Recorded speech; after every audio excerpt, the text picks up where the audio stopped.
Praise లా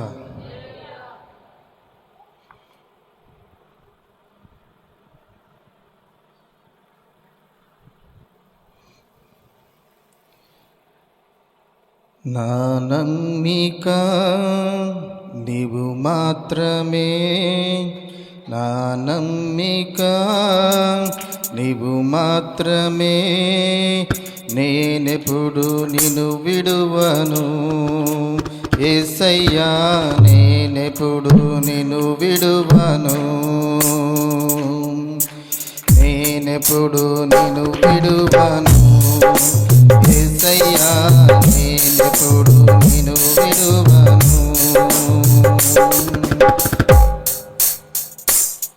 నా నమ్మిక నీవు మాత్రమే, నా నమ్మిక నీవు మాత్రమే, నేనెప్పుడు నిన్ను విడువను యేసయ్యా, నేనెప్పుడు నిన్ను విడువను,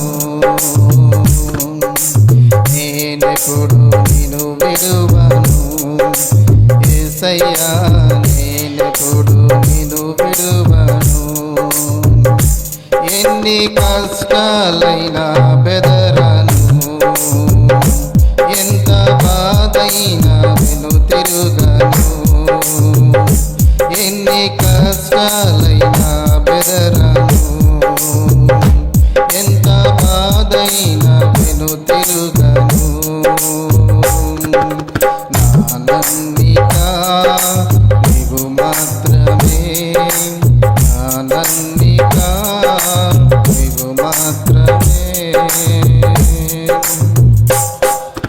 విలువకు రక్తాన్ని చిందించిన, కలుషములన్నీ హరించిన, విలువకు రక్తాన్ని చిందించిన, కలుషములన్నీ హరించిన, నీ ప్రేమను ప్రకటింతును, నీ ప్రేమను ప్రకటింతును, నీ సేవ జరిగింతును యేసయ్యా, నీ సేవ జరిగింతును, నీ సేవ జరిగింతును యేసయ్యా, నీ సేవ జరిగింతును. ఎన్ని కష్టాలైనా బెదరను, ఎంత బాధైనా వెను తిరుగను, ఎన్ని కష్టాలైనా బెదరను, ఎంత బాధైనా వెను తిరుగను. నా నమ్మిక నీవు మాత్రమే, నా నమ్మిక నీవు మాత్రమే, నేనెప్పుడు నిన్ను విడువను యేసయ్యా, నేనెప్పుడు నిన్ను విడువను, నేనెప్పుడు నిన్ను విడువను యేసయ్యా, నేనెప్పుడు నిన్ను విడువను. బలమగు హస్తాన్ని అందించిన, మరణమును నుండి బ్రతికించిన, బలమగు హస్తాన్ని అందించిన, మరణము నుండి బ్రతికించిన, నీ చాటున నివసింతును, నీ చాటున నివసింతును, నీలోనే ఫలింతును యేసయ్యా, నీలోనే ఫలింతును, నీలోనే ఫలింతును యేసయ్యా, నీలోనే ఫలింతును. ఎన్ని కష్టాలైనా బెదరను, ఎన్ని బాధైనా వెను తిరుగను, ఎన్ని కష్టాలైనా బెదరను, ఎంత బాధైనా వెను తిరుగను. నా నమ్మిక మాత్రమే, నా నమ్మిక మాత్రమే, నేనెప్పుడు నిన్ను విడువను యేసయ్యా నేనెప్పుడు నిన్ను విడువను, నేనెప్పుడు నిన్ను విడువను, యేసయ్యా నేనెప్పుడు నిన్ను విడువను. కరుణతో వాక్యాన్ని పంపించిన, కలవరమంతా తొలగించిన, కరుణతో వాక్యాన్ని పంపించిన, కలవరమంతా తొలగించిన, నీ కార్యము వివరింతును, నీ కార్యము వివరింతును, నీతోనే పయనింతును, యేసయ్యా నీతోనే పయనింతును, నీతోనే పయనింతును, యేసయ్యా నీతోనే పయనింతును. ఎన్ని కష్టాలైనా బెదరను, ఎంత బాధైనా నేను తిరుగను, ఎన్ని కష్టాలైనా బెదరను, ఎంత బాధైనా నేను తిరుగను. నమ్మిక మాత్రమే, నమ్మిక మాత్రమే, నేనెప్పుడు నిన్ను విడువను, యేసయ్యా నేనెప్పుడు నిన్ను విడువను, నేనెప్పుడు నిన్ను విడువను, యేసయ్యా నేనెప్పుడు నిన్ను విడువను. Praise Lord. అందరికీ వందనాలు. దేవునికి స్తోత్రం. పాడతారా? ప్రియులు ఉన్నారు, చివరి సమయంలోకి వచ్చాం. ఎస్ అమరారమా,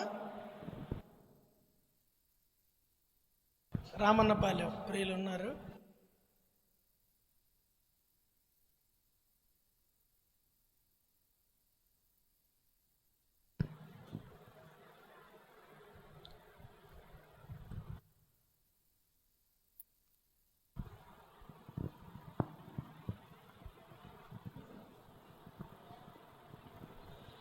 దేవునికి స్తోత్రం.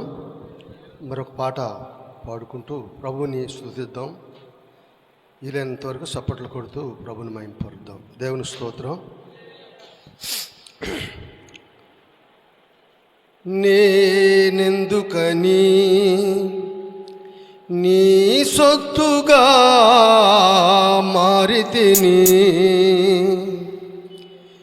యేసయ్యా నీ రక్తమూసే కడుగబడినందునా,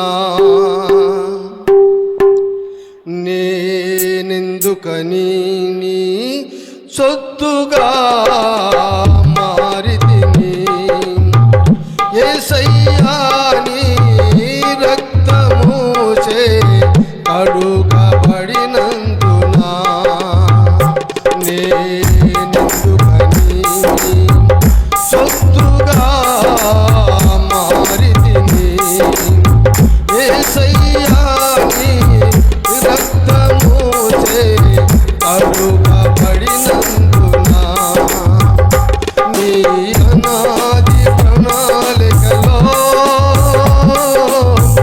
హర్షించెను నా హృదయ సీమా, నీ అనాది ప్రణాళికలో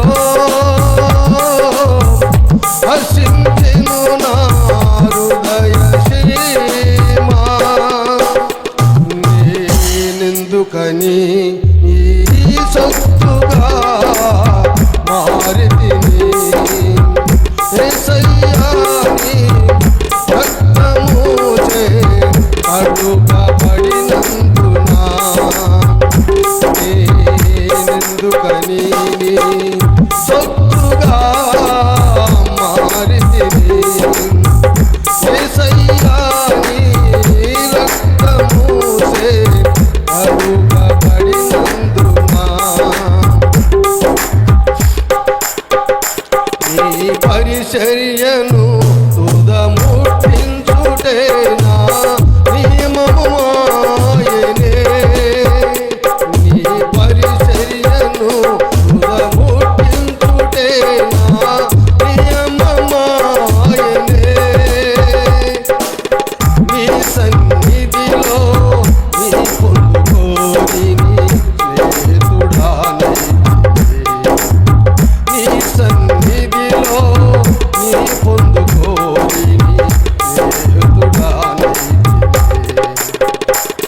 ఆహా నా ధన్యత ఓ నా భాగ్యము ఏమని వివరింతును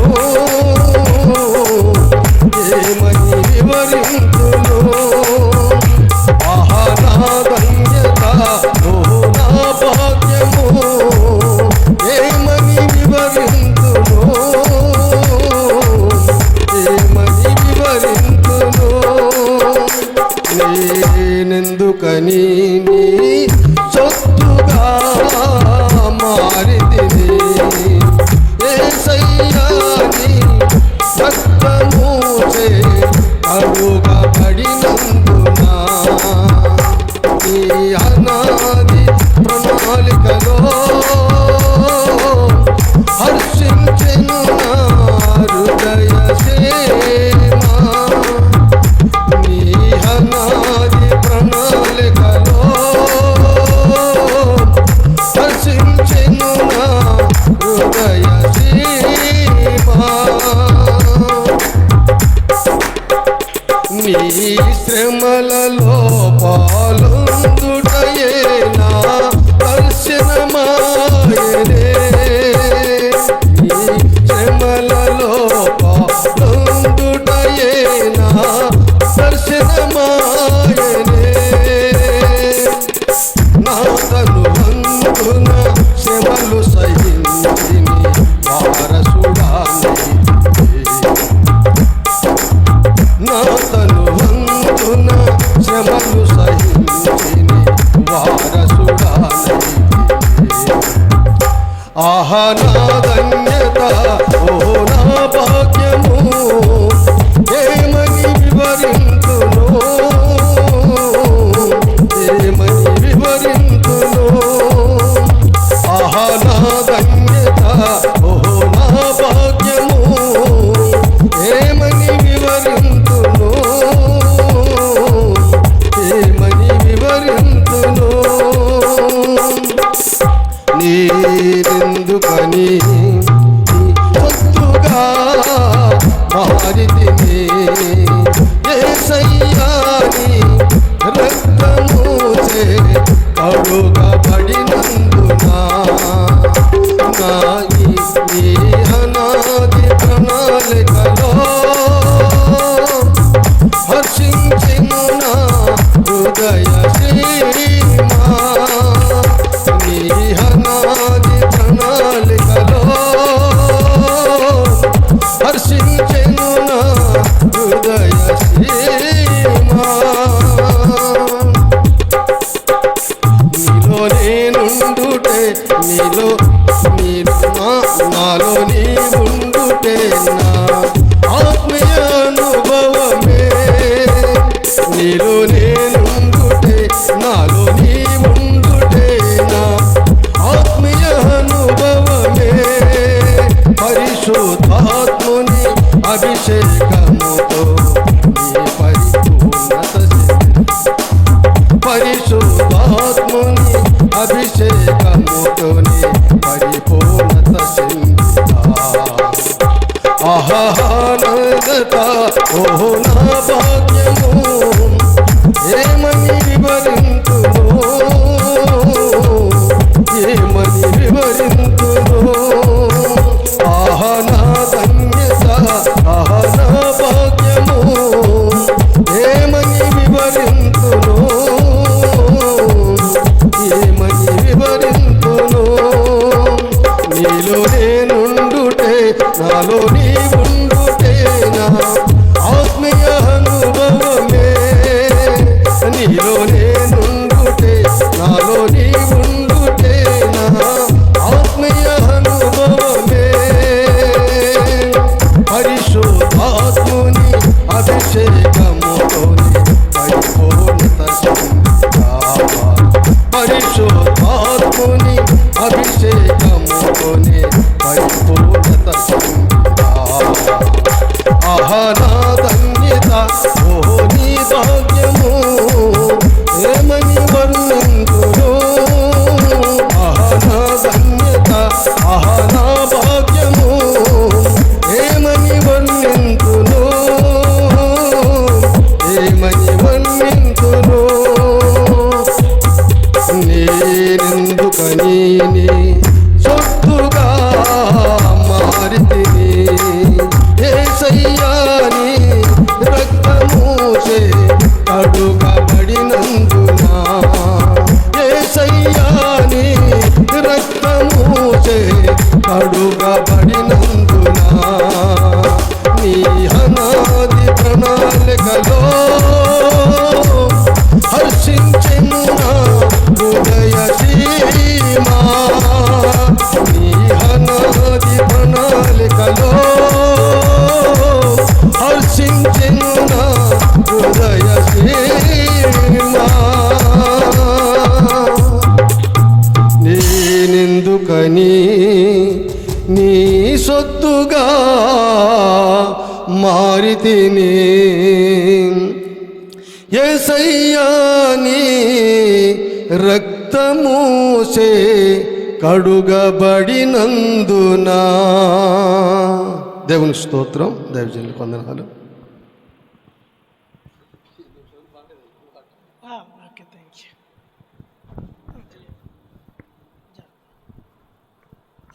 దేవునికి స్తోత్రం.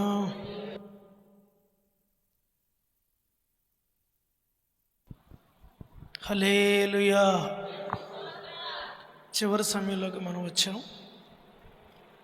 కొద్దిసేపట్లో సేవకుల గుడిగా చెప్పండి ముగించబడబోతుంది. మీరందరూ చక్కగా ఇంటికి వెళ్ళొచ్చు. విడుదల మళ్ళా 2027 ప్రభు చిత్తం మీద కలుద్దాం. దగ్గరకు ఒకసారి స్తోత్రం చెప్తే దేవుని దాసునికి సమయం ఇద్దాం.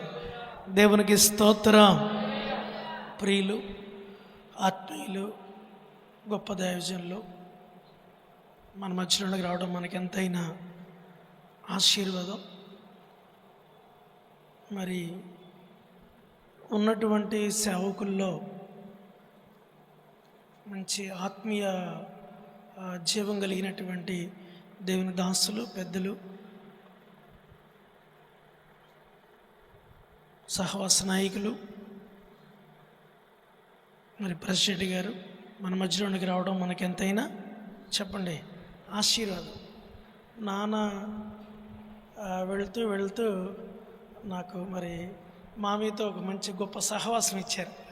ఎందుకంటే ప్రతి సేవకులు కూడడానికి లాస్ట్ నేను చాలా బాధల్లో, కష్టాల్లో వారు ఎదిగి వచ్చిన ఆత్మీయ స్థితిని నేను జ్ఞాపకం చేసుకుంటాను. ఆత్మ సంబంధంగా నాన్నకి దేవుడు చెప్పిన మాట, మీరు వచ్చారు, ఆత్మ కలిగిన దేవజనుడిని నేను పట్టణానికి పంపిస్తున్నానని దేవుడు నాన్నకి చెప్తే నాన్న ప్రార్థన చేస్తున్నారంట. ఎవరు వస్తారు ఈ ప్రాంతానికి సేవ చేయడానికి, ఎవరున్నారు అనుకుంటుంటే ఒక 2 సంవత్సరాల్లో దేవుడు మరి దేవుని దాసులు డేవిడ్ అయ్య గారిని ఖమ్మం పంపించారు. స్తోత్రం చెప్పండి. నాన్న అంటుండేవారు అప్పుడప్పుడు, ముందుగానే మాకు దర్శనం ఇచ్చారు దేవుడు, ఆత్మ కలిగిన సేవకుని పంపిస్తున్నాను మీ పైన టౌన్కి అని. నానెప్పుడు పిలిచేవారు అయ్యగారిని టౌన్ పాస్టర్ అని. దేవుని దాసులు మన మధ్యలో ఉంటాం, మనకి ఎంతైనా ఆశీర్వాదం. వారు దేవుని వాక్యాన్ని అందిస్తారు.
స్తోత్రము.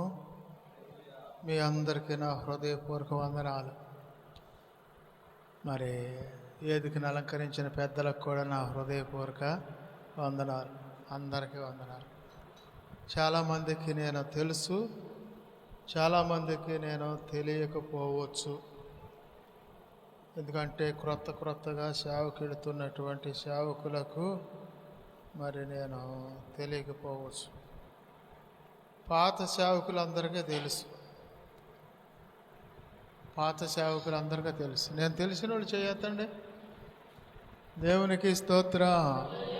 కుడి ఎడంగా అందరికీ తెలుసు, క్రొత్తగా అభిషేకించబడిన బిడ్డలకి తెలియకపోవచ్చు. అయితే నాకు ఒక దర్శనం వచ్చింది. చెప్పమంటారా వద్దంటారా? ఏమండి, చెప్పమంటారా వద్దంటారా? చెప్పండి, పర్వాలేదంటే చెబుతా. లేదు వద్దులేండి అయ్యగారు, మీ దర్శనాలు మేము వినదలుచుకోలేదంటే మరి ఆగుదాం. నేను 2-3 వారాల నుంచి ప్రార్థనలో ఉంటుంటే మొన్నటి రాత్రే దర్శనం వచ్చింది. ఏమిటా దర్శనం అంటే, సంసోనయ్య గారు, కల్లూరయ్య గారు ఇద్దరు బ్రతికొండ కాలంలో వాళ్ళిద్దరు ప్రాణ స్నేహితులు. దేవునికి స్తోత్రం.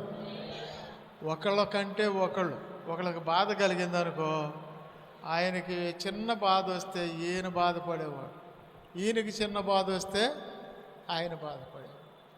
అంత ప్రాణ స్నేహితులు. అలాంటి ప్రాణ స్నేహితులు ఇద్దరు కలిసి నా దగ్గరికి వచ్చారు. ఎక్కడికి వచ్చారు? ఖమ్మం వచ్చారు. దేవునికి స్తోత్రం.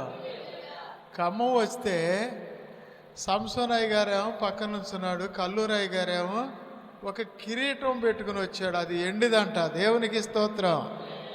తళతళ మెరుస్తూ ఉంది కిరీటం. తళతళ మెరుస్తున్న కిరీటం ఆయన తల మీద ఉంది. నన్ను పిలిచాడు. పిలిచిన తర్వాత ఇదిగో నా కిరీటం నీకు ఇస్తున్నా అని చెప్పేసి నా తల మీద పెట్టాడు. దేవునికి స్తోత్రం. నేను అంటున్నాను, వద్దు, నేను చిన్నోడిని, మీరు పెద్దోళ్ళు, మీ కిరీటం మీ తల మీదే ఉంచుకోండి అంటున్నా. అంటే ఆయన అంటున్నాడు, నీకు 70 సంవత్సరాలు వస్తున్నాయి, నువ్వు చిన్నోడివేంటయ్యా అంటున్నాడు. దేవునికి స్తోత్రం. నీకు 70 సంవత్సరాలు వచ్చినాయి, నాకు తెలుసు, నువ్వు చిన్నప్పటి నుంచి నాకు తెలుసు, మన బంధువులు. నీకు 70 ఏళ్ళు వస్తే ఇంకా చిన్నోడివేంటి? ఇప్పుడే నీకు కిరీటం పెట్టాలి, పట్టు, నీకు కిరీటం పెడతానని నా తల మీద పెట్టాడు. దేవునికి స్తోత్రం. సంసోనయ్య గారు ఒక వాగ్దానం చెప్పాడు యెహెజ్కేలు గ్రంథంలో. ఈయన కిరీటం పెట్టాడు, ఆయనేమో వాగ్దానం చెప్పాడు. అర్థమైందా? అయితే నేను అలాగే నిలబడిపోయి నిలబడి చూస్తూ ఉన్నా. ఆయన అంటాడు, 70 సంవత్సరాలు వయసు వచ్చినా కూడా నీకు కిరీటం లేకపోతే ఎట్లా? అందుకని నేను నీకు కిరీటం పెడుతున్నా అని చెప్పాడు. దిగ్గుని వెలుగు వచ్చింది. అర్థమైందా? కిరీటం పెట్టాడు, నేనేం ఆశ్చర్యపడేటగా చూస్తున్నా, దిగ్గుని వెలుగు వచ్చింది. ఇద్దరు లేరు అక్కడ. ఎవరున్నారు? ఇద్దరు లేరు. ఇదేంటి ఇలాంటి దర్శనం వచ్చింది ఏంటి అని చెప్పి నేను ఎటు కదలకూడదు అని చెప్పి తీర్మానంలో వేసుకున్నా. టైమన్స్ నుంచి ప్రార్థన చేద్దామని, ఇంకా కల్లూరికి కూడా డుమా కొడదామని ఆ ప్లాన్లోనే ఉండా. అలాగూ అసలు కదలకూడదు, ఏదో ఒకటి దేవుడి దగ్గర తెలుసుకోవాలి మన పరిస్థితుల గురించి అని కూర్చుంటే ఈ దర్శనం వచ్చేది. దేవుని స్తోత్రం.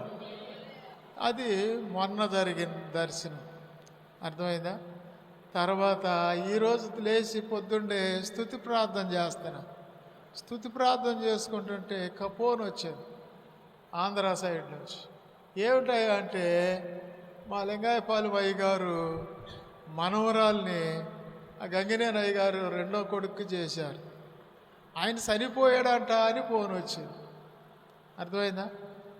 మరి వాళ్ళ కార్యక్రమం ఉంటుందేమో, మరి అల్లాల్సి వస్తుందేమో అని ఇక స్తుతి ప్రార్థన ముగించుకొని, సరే సాయంత్రం కదా స్తుతి కార్యక్రమం ఉంటే మరి ఇక కల్లూరు కూడా ఒక అడుగేసి అటు నుంచి అటు వెళ్దాం, వెళ్ళే వారికి సాయంత్రం అవుద్ది అని అనుకుని ఇక సిద్ధపడ్డారన్నమాట.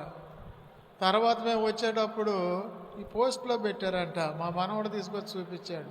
తాతయ్య ఈరోజు కాదంట కార్యక్రమం, మరి రేపు ఉదయం అంట అని చెప్పారు. ఆ మాటకి నేను భలేగా తీర్మానం జడగొట్టుకున్నానే. ఇటు వెళ్ళి ఇటు మా ప్రార్థన చూసుకుని అటు వెళ్దాంలే అనుకుని లేచాను. సరే అయితే అయిందిలే, ఇటు వెళ్ళి సరే రేపు అటు కూడా వెళ్దాంలే అని చెప్పి వచ్చానమాట. అది జరిగింది. దేవునికి స్తోత్రం. అందుకనే ఈ బోధలు చేసి చేసి చేసి చేసి చేసి ఊకదప్పుడు బోధలు, అర్థమైందా? అసలు ఎన్నో సంవత్సరాల నుంచి చేస్తూనే ఉండాము, కానీ దాన్ని పాటించటం మాత్రం మనకి చేతగాట్ల. వారు చెప్పుదురే కానీ చెయ్యరు అంటాడు. ఎవరి గురించి అన్నాడు యేసుప్రభు? పరిసయ్యులు, శాస్త్రులు, సద్దుకయ్యులు, ఏరోదీలు ఉండారు కదా ఆయన అమ్మటే. అట్లాగే వారు చెప్పుదురే కానీ చెయ్యరు అంటాడు. అలాగనే మనం అందరము సేవకులమే బైబిల్ చాలాసార్లు చదివేసి చక్కగా పుట్కిట పట్టిన వాళ్ళు ఉన్నారు ఇందుట్లో. కొంతమంది పాపం చదవలేని వారు కూడా ఉన్నారు, చదువురాని వారు. కొంతమంది ఒకసారి చదివిన వాళ్ళు ఉండొచ్చు, కొంతమంది 2 సార్లు చదివిన వాళ్ళు ఉండొచ్చు, కొంతమంది 10 సార్లు చదివిన వాళ్ళు కూడా ఉండొచ్చు. కనుక జనవరి 1కి మొదలుపెట్టి డిసెంబర్ 31 నైట్కి అయిపోయేటట్టుగా అట్లా చదువుతారు టౌన్లో. ఈ ఖమ్మం టౌన్లో అటు భక్సింగారు సావాసం అట అలాంటి వాళ్ళు కూడా అదే చేస్తారు.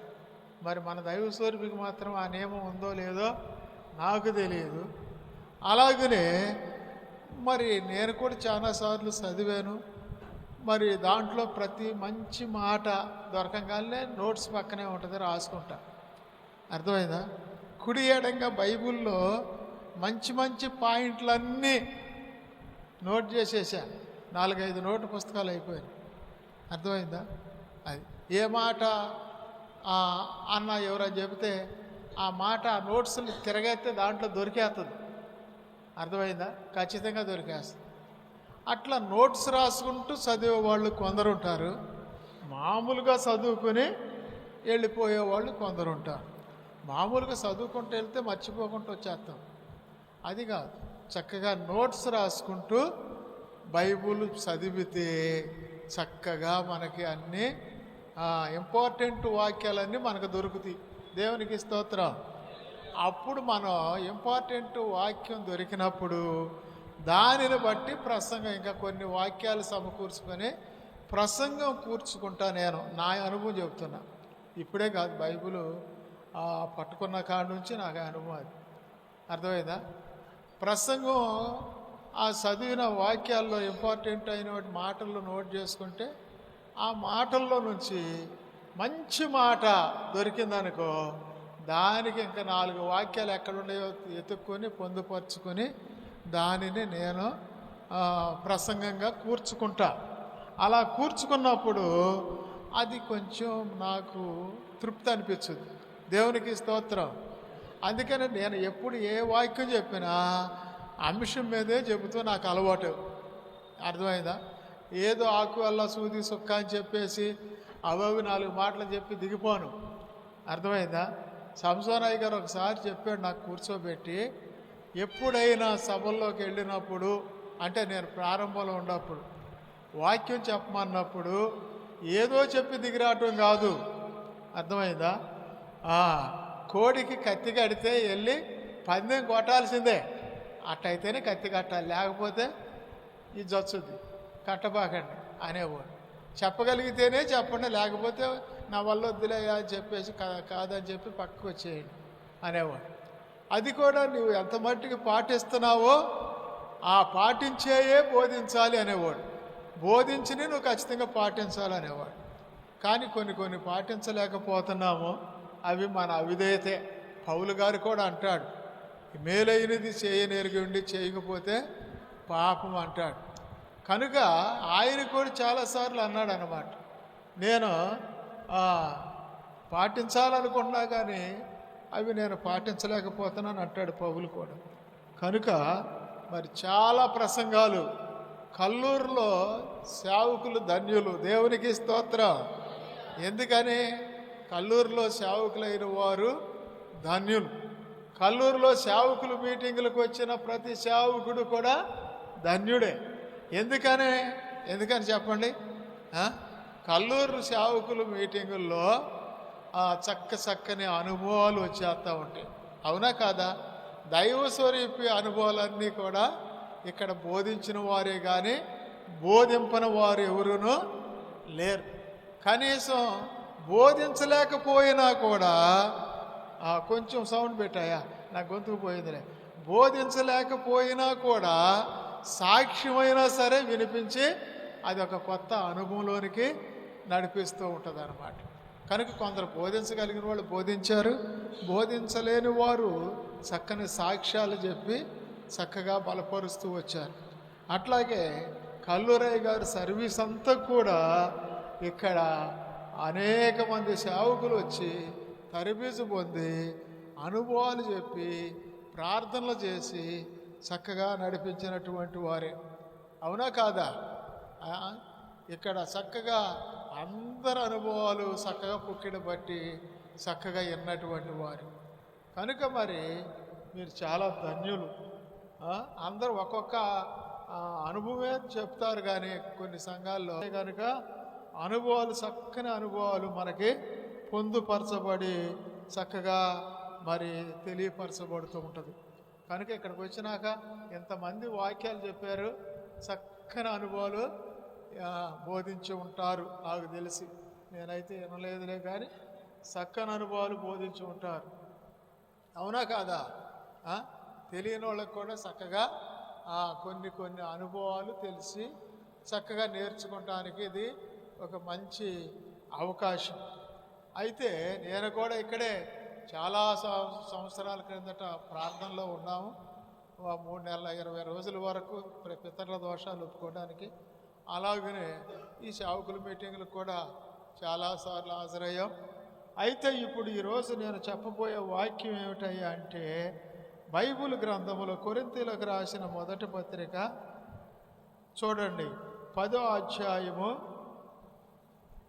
12వ వచనం. త్వరగా చూడాలి, టైం లేదు, నాకు ఇచ్చిన టైము కొద్దిగానే. తాను నిలుచుచున్నానని తలంచుకునివాడు పడకుండా. తండ్రి, ప్రేమ గల యేసయ్య, చిన్న వాక్యంలో నాతో మాతో మీరుండి మాట్లాడి మహిమ పొందమని, వినగలిగిన చెవి, గ్రహించగలిగే హృదయం మా అందరికీ దయచేయమని యేసు నామములో అడుగుతున్నాము తండ్రి, ఆమేన్.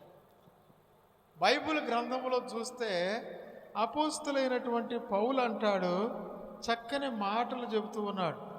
ఏమంటున్నాడంటే, మనందరము సేవకులమే. 10 సంవత్సరాల నాడు అభిషేకం పొందిన వాళ్ళు ఉన్నారు, 20 సంవత్సరాల నాడు అభిషేకం పొందిన వాళ్ళు ఉన్నారు, 30-40 సంవత్సరాల క్రితం కూడా అభిషేకం పొందిన వాళ్ళు ఉన్నారు. కానీ ఆయన అంటాడు, పౌలు గారు, చక్కగా ఇన్ని సంవత్సరాలు నువ్వు దేవుని సేవ చేశావు, ఇన్ని సంవత్సరాలు దేవునిలో నడిచావు, ఎన్నో వర్తమానాలు బోధించావు, ఎన్నో వర్తమానాలు విన్నావు, ఎన్నో అనుభవాల్లో కూడా నువ్వు నడిచావు, ఎన్నో అనుభవాలు నీ కింద వాళ్ళకి నేర్పించావు. కానీ వారు పడిపోకుండానట్లు జాగ్రత్తగా చూసుకోండి అంటున్నాడు. నేను 40 సంవత్సరాల నాడు అభిషేకం పొందాను, మోస్ట్ సీనియర్ అని అనుకోకూడదు. 30 సంవత్సరాల నాడు పొందాము, సీనియర్లు అని అనుకోకూడదు. 25 సంవత్సరాల నాడు అభిషేకించబడ్డాం, 25 సంవత్సరాలు సేవ చేస్తున్నాం, 20 సంవత్సరాల నుంచి చేస్తున్నాం, 15 సంవత్సరాల నుంచి చేస్తున్నాం అని మనం పెద్దగా గర్వపడాల్సిన అవసరం లేదంట. అందుకనే తాను నిలిచి ఉన్నాను. 10 ఏళ్ళైనా 20 ఏళ్ళైనా 30 ఏళ్ళైనా పాపాన్ని శాపాన్ని జయించుకుంటూ వచ్చారు. కనుక తాను నిలిచి ఉన్నానని తలంచుకునే ఏ సేవకురాలు సేవకుడైనా మిక మీదట పడిపోకుండానట్లు జాగ్రత్త చూసుకోవాలి. పడిపోవటం అంటే వ్యాధి బారిని కాదు, పడిపోవటం అంటే జబ్బుల బారిని కాదు. పడిపోవటం అంటే అర్థమవుతుందా? రకరకాల కోణాల్లో సైతానుడు శోధిస్తాడు. మా సంసారయ్య గారు ఒకసారి బోధ చేశాడు. ఏం చేశాడంటే, యవన కాలంలోనంట వ్యభిచారము శోధిస్తాడంట సైతానుడు. వృధాపాయములోకి వచ్చినప్పుడు ధనాపేక్షలో శోధిస్తాడంట. యవ్వన కాలంలో ఖచ్చితంగా పట్టేస్తాడంట వాడు. అర్థమైందా? నువ్వు ఎంత పాటకారువే కానీ, ఎంత మంచి ఆరాధన పరుడువే కానీ, ఎంత ప్రసంగికుడివే కానీ, ఎంత గొప్ప పరిచర్య చేసిన వాడే కానీ యవ్వన కాలంలో తప్పనిసరిగా పడిపోతాడంట. అది లెక్క. కానీ యవ్వన కాలంలో పడిపోకపోతే వృధాపాయంలోకి వచ్చినాక ఖచ్చితంగా నిన్ను పడగొడతాడంట. దేంటో పడగొడతాడు? ధనాపేక్షలో పడగొడతాడట. యవ్వన కాలంలో తట్టుకుని నిలబడ్డాడు అనుకో సేవకుడు సేవకురాలు, ఆ వృధాపాయంలోకి వచ్చినాక మోస్ట్ సీనియర్ అయినాక ఒక 20 ఏళ్ళు 30 ఏళ్ళు అయిపోయిన తర్వాత అప్పుడు సైతానుడు యవ్వన కాలంలో దొరకలేదు, వీడు వ్యభిచారాన్ని తొక్కేశాడు, జయించాడు కనుక డబ్బాశలో పడగొడదామని చెప్పేసి ఇక్కడ ధనాపేక్షలో పంపిస్తాడంట.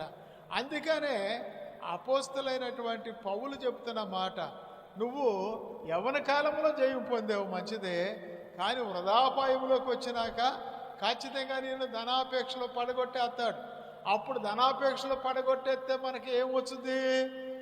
ఇక ధనాపేక్ష ఇక ఎంత మట్టికి డబ్బు డబ్బు డబ్బు డబ్బు డబ్బు డబ్బు డబ్బు అర్థమైంది. భక్తిని పక్కన పెట్టేస్తాం, మనకిచ్చిన వాగ్దానాలను పక్కన పెట్టాం, మనకిచ్చిన తలాంతులు పక్కన పెడతాం, ఇక డబ్బు మీద ఎగబడతాం. ఇక డబ్బు డబ్బు డబ్బు అంటే ఇక ఆ మనిషి గొర్రెలు ఏం చేస్తాయండి? గొర్రెలు ఏం చేస్తాయి? మీకు తెలీదా? కోడల అయ్యగారికి తెలుసు, ఈ అయ్యగారికి తెలుసు, వ్యవసాయం చేసిన వాళ్ళకి. గొర్రెలు ఏం చేస్తాయి? నీకు తెలీదా? గొర్రెలు ఏం చేస్తాయా? గొర్రెలు పచ్చగా ఎటుంటే అటు మేసుకుంటాయి వెళ్తాయి. దేవునికి స్తోత్రం. గొర్రెలు ఏం చేస్తాయమ్మా? ఇటు పొలం తోలికెళ్ళారు ఇంకా మేపడానికి, ఎటు పచ్చగా మేతుంటే బీళ్ళల్లో మేసుకుంటే వెళ్ళిపోతాయి అంతే. అర్థమైందా? మేత వెనక్కి వెళ్ళి వెళ్తాయా? వెళ్ళవు. అలాగనే సేవకులు కూడా అంతే. తగిన సమయం వచ్చినప్పుడు వాళ్ళు కూడా ధనాపేక్షలు పడిపోయి అట్లా వెళ్ళిపోతారన్నమాట. చూసారా? అది సంగతి. అందుకనే యవ్వన కాలంలో దొరక్కపోయినా వృధాపాయంలో ఖచ్చితంగా ధనాపేక్షలో పడగొడతాడు అని మా సంసోనయ్య గారు చెప్పాడు ఈ సూత్రాలు. దేవునికి స్తోత్రం. అందుకనే దాంట్లో జయించావనుకో దీంట్లోకి వచ్చినా పడగొట్టేస్తాడు, ఖచ్చితంగా పడగొట్టేస్తాడు. డబ్బు అంటే ఆశ లేని వాళ్ళకి ఎవరైనా ఉన్నారండి? డబ్బు అంటే ఆశ లేని వాళ్ళు ఎవరన్నా వచ్చే అయ్యగారు నీకు డబ్బులు కావాలా అన్నారనుకో, నేనేమంటాను? అయ్యా డబ్బు ఎందుకు అవసరం ఉండదు, ఇవ్వయ్యా ఇస్తానంటే వద్దంటానా అంటాం. అంతేనా? వద్దంటామా? అను. డబ్బు అన్నిటికీ కావాలి కనుక ఈ ధనాపేక్షలనైనా పడేసేస్తాడు. పాపము వ్యభిచార పాపంలో పడైపోయినా ధనాపేక్షలోనైనా సేవకుల్ని పడేసేస్తాడు. అందుకని వీళ్ళు ఏం చేస్తారంటే మీది చూస్తారంట. మీది చూడటం అంటే దావీదు అంటాడు, నేను మీది, నా కన్నులు మీది చూచినవి కావు అంటాడు. అంటే అందరి వాటి అందైనను గొప్ప వాటి అందైనను నేను అభ్యాసం చేసుకోవట్లేదు అంటాడు. అంటే మీది చూడటం అంటే పై అంక చూడటం. పై అంటే దేవుడంక చూస్తే వందనాలే, దేవుని స్తోత్రం. కానీ దేవుడంక చూడటం కాదు. కానీ అర్థమైందా? అమెరికా, జపాన్, జర్మనీ, లండన్, అర్థమైందా? ఆ దేశాల వాళ్ళు ఎవడు దొరుకుతాడా అని ఇంటర్నెట్ దగ్గర కూర్చొని పరిశోధన చేస్తూ ఉంటారు. అర్థమైందా? ఇప్పుడు చక్కగా అర్థమైందా? కాస్తంత బైబిల్ స్టడీ ఉందనుకో, కాస్తంత భక్తి ఉందనుకో, వీళ్ళు మోకాళ్ళు వేసి ప్రార్థన చేసి అలాగనే ఇప్పుడు ఈ కల్లూరు అనుభవంలాగా ఆత్మలను సంపాదించుకుని అభిషేకం చేసి ఇటు నడిపించేవాళ్ళు లేరు. ఉండారంటావా? ఉంచాయా కొంచెం పెంచు, ఏం కాదు, నేనేం అరవనులే, పెంచు. అయితే అటుంచు. అయితే ఈ రోజున మనం చూస్తే అర్థమవుతుందా? ఆ మీది చూస్తారంట. మీది చూడటం అంటే అమెరికా, జపాన్, జర్మనీ అట్లాంటి దేశాలు. ఎందుకనంటే వాళ్ళు ఎవరైనా ఒక స్పాన్సర్లు చేసేవాళ్ళు దొరుకుతారేమో, తగ్గిపోక అట్టవచ్చు, స్పాన్సర్లు చేసేవాళ్ళు ఏమైనా దొరుకుతారేమో, వాళ్ళని బట్టి మనము గొప్పోళం అయిపోవాలని. ఈ దైవ స్వరూపికి కూడా జాడ్యం పట్టుకుందా లేదా? పట్టుకుంది. అవునా? అదేంటి తర్పణ తెచ్చారు, ఇన్ని లక్షల లోన్ వస్తుంది, అన్ని లక్షల లోన్ వస్తుంది, ఇన్ని కోట్లు వస్తుంది, అన్ని కోట్లు వస్తుందని అప్పుడు రివల్యూషన్ లేపారు. వచ్చినాయా? అర్థమైందా? వాళ్ళు కాదు, వీళ్ళు తీసుకొస్తారు. వీళ్ళు తీసుకొస్తే న్యాయసమ్మతంగా చేస్తారు. అప్పుడు కోట్లు మేము నాయకత్వం వహించవచ్చు. ఇదా? ఏమండి? మన పూర్వీకులు ఏం చేశారు? అమెరికా జపాన్ వైపు చూసారా? చూడలా. అర్థమైందా? మన సంస్థను అడ్డం పెట్టి లోన్లు తెచ్చుకునేదాడు చూసారా? చూడలా. ఇప్పుడు చూస్తున్నారా? అది ఎవరికి వాళ్ళే ట్రస్టులు పెట్టుకోవటం, ఎవరికి వాళ్ళే సంస్థలు పెట్టుకోవటం, ఎక్కడెక్కడో ఎవరితో స్పాన్సర్ చేస్తారని స్పాన్సర్ల వైపు చూస్తున్నారు. అందుకనే తాను నిలిచి ఉన్నానని తలంచుకుని వారు ఒకప్పుడు దైవ స్వరూపం అంటే నువ్వు అన్నట్టుగా చెప్పుకునేవాడు. ఇప్పుడు ఏమంటున్నారు చెప్పండి? దైవ స్వరూపం అని అంటే అబ్బబ్బబ్బ మాకు చెప్పొద్దులే ఆగండి అంటున్నారు. అర్థమైందా? అది కారణం ఏంటంటే ప్రతి వారు కూడా డబ్బు డబ్బు డబ్బు డబ్బు. అర్థమైందా? అవన్నీ మనకు అక్కర్లేదు. మన పూర్వీకులు కష్టపడి కన్నీటితో మనకి పునాది వేశారా లేదా? ఇప్పుడు కల్లూరయ్య గారు ఇక్కడికి వచ్చాడంటే ఆయన దేవుడు మాట్లాడి చెబితే తప్ప లేకపోతే ఇక్కడికి రాడు. అక్కడ ఆయనకి తినటానికి ఉంది, ఉండటానికి ఇల్లు ఉంది. అర్థమైందా? ఆయన 6 ఎకరాలు మామిడి తోట ఉన్న రైతు. మరి ఇక్కడికి ఎందుకు వచ్చాడు? అవన్నీ వదిలిపెట్టి ఎందుకు వచ్చాడంటే దేవుడు పిలుపు ఏర్పాటుతో ఇక్కడికి వచ్చాడు. అది మాకు అన్నీ ఉండే, తినటానికి ఉంది, ఉండటానికి ఉంది, ప్రైవేట్ ఉద్యోగాలు ఉండే, కానీ దేవుడు చెప్పిన మాట ప్రకారం ఇక్కడికి వచ్చాం ఖమ్మం. అందుకనే మనల్ని ఏ రకంగా అయితే ఎలాగ మనల్ని పిలిచాడో ఆ పిలుపు ఏర్పాటును మనము జాగ్రత్త చేసుకోవాలి. దేవునికి స్తోత్రం. అందుకని చాలా మంది దగ్గరికి వెళ్తూ ఉంటుంటే వాళ్ళ ఇళ్ళు, వాళ్ళ యొక్క వాహనాలు, వాళ్ళ యొక్క స్థితులు చూసి నేను ఆశ్చర్యపడిపోతూ ఉంటా. ఏంటి మనం చాలా మోస్ట్ సీనియర్లమే, చక్కని ప్రసంగం చేస్తాము, ఎంతోమంది దగ్గరికి వస్తాం, మరి మనం ఇక్కడే ఉన్నాం, వాళ్ళు ఆ ఎత్తుల్లో ఎగిసిపోయారేంటి అనుకుంటాం. కానీ అర్థమైందా? అది బైబిల్లో అంటాడు, దోసుకొనుట చేత గర్వపడకుడి అంటాడు. మనం ఎవరు కూడా ఆయన లెగిసిపోయాడు, ఈయన తగ్గిపోయాడు, అది ఇదని ఇవన్నీ పెట్టుకోకూడదు. ఆయన లేదు, ఈయన లేదు. దేవునికి స్తోత్రం. నువ్వు ఏ స్థితిలో పిలువబడ్డావో ఆ స్థితిలోనే చక్కగా దేవుల్లో నడుచుకోవటం మనము మంచిదన్నమాట. అందుకనే దావీదు మహారాజు ఏమంటాడు చూసారా? ఏమంటాడు? నేను యెహోవా యొద్ద 2 మనవులు చేసుకున్నాను, నేను చనిపోకముందు వాటిని నాకు అనుగ్రహించు, పేదరికము వద్దు, నాకు ఐశ్వర్యం వద్దు, తగినంత ఆహారము చాలు అంటాడు. ఒకవేళ ఐశ్వర్యవంతుడు అయ్యాననుకో అసలు దేవుడు ఎవడో అంటానేమో, ఒకవేళ పేదవాడిని అయ్యాననుకో లేకపోతే వీళ్ళని మోసం చేసి ధనం కోసం ఆశపడతానేమో అంటాడు. కనుక ప్రసంగం ఏమంటాడంటే అన్నము వస్త్రాలు గలవారమై ఈ లోకాన్ని ఇడిసిపెడదాము అంటాడు. అందుకనే పరిశుద్ధ గ్రంథంలో మనం చూస్తే మన దైవ స్వరూపం అందరిని ఆయా పనులు చేసుకుంటుంటే, అర్థమైందా? కొందరు వ్యవసాయం చేస్తుంటే, కొందరు వ్యాపారం చేస్తుంటే, కొందరు ప్రైవేట్ ఉద్యోగాలు చేస్తుంటే, కొందరు రకరకాలైనటువంటి పనులు చేస్తుంటే పిలిచాడు. అంతేనంటారా? లేకపోతే ఏ పని లేకుండా స్వామరులుగా ఉంటే పిలిచాడా? అనేక పనులు చేస్తుంటే పిలిచాడు. అందుకని మన దైవ స్వరూపం వాళ్ళందరూ ఒక దగ్గర కూర్చోబెడితే అన్ని పనులు వాళ్ళకే వచ్చి టాపీ పని చేస్తారు, కరెంటు పనులు చేస్తారు, అలాగనే ఇంకా వాల్కేర్ పెడతారు, మొక్కు, లేకపోతే పెయింట్ వేస్తారు, అన్నీ ఈ గ్రిల్స్ తయారు చేస్తారు, పిల్లర్స్ వేస్తారు, అన్నీ చేస్తారు. అన్ని పనులు చేత అయిన వాళ్ళు ఉన్నారు దీంట్లో. ఇంకేరే మనకి వర్కర్స్ అవసరం లేదు. కనుక అన్ని పనులు చేత అయిన వాళ్ళనే, పని వాళ్ళనే దేవుడు పిలిచాడు కనుక మనము నిలబడి ఉన్నాం ఇప్పుడు వరకు దేవుడి కృపను బట్టి. మరి 40 సంవత్సరాలు దాటిని అభిషేకం పొంది నేను కనుక చెడు వినకూడదు, చెడు చూడకూడదు, చెడు మాట్లాడకూడదు అనేటువంటి చిన్నప్పుడు చదువుకున్న పుస్తకాలు ఆ వినాదములోనే నేను ముందుకు నడుస్తూ ఉంటా. దేవునికి స్తోత్రం. ఒకవేళ కొన్ని సందర్భంలో అన్ని కుటుంబాల్లో ఉంటే కొన్ని చికాకులు, అలాగేదన్నా చికాకు వచ్చినా కూడా వెంటనే సమాధానపడి క్షమాపణ తెచ్చుకొని ముందుకు సాగటము మనం నేర్చుకున్నటువంటి అభ్యాసం. కనుక ఈనాటి కాలంలో చాలామంది తాను నిలిచి ఉన్నానని తలంచుకున్నవాడు పడిపోకుండానట్లు జాగ్రత్తగా చూసుకోనండి అంటాడు. అర్థమవుతుందా? కనుక పడిపోకుండా జాగ్రత్తగా చూసుకోవాలి అంటాడు.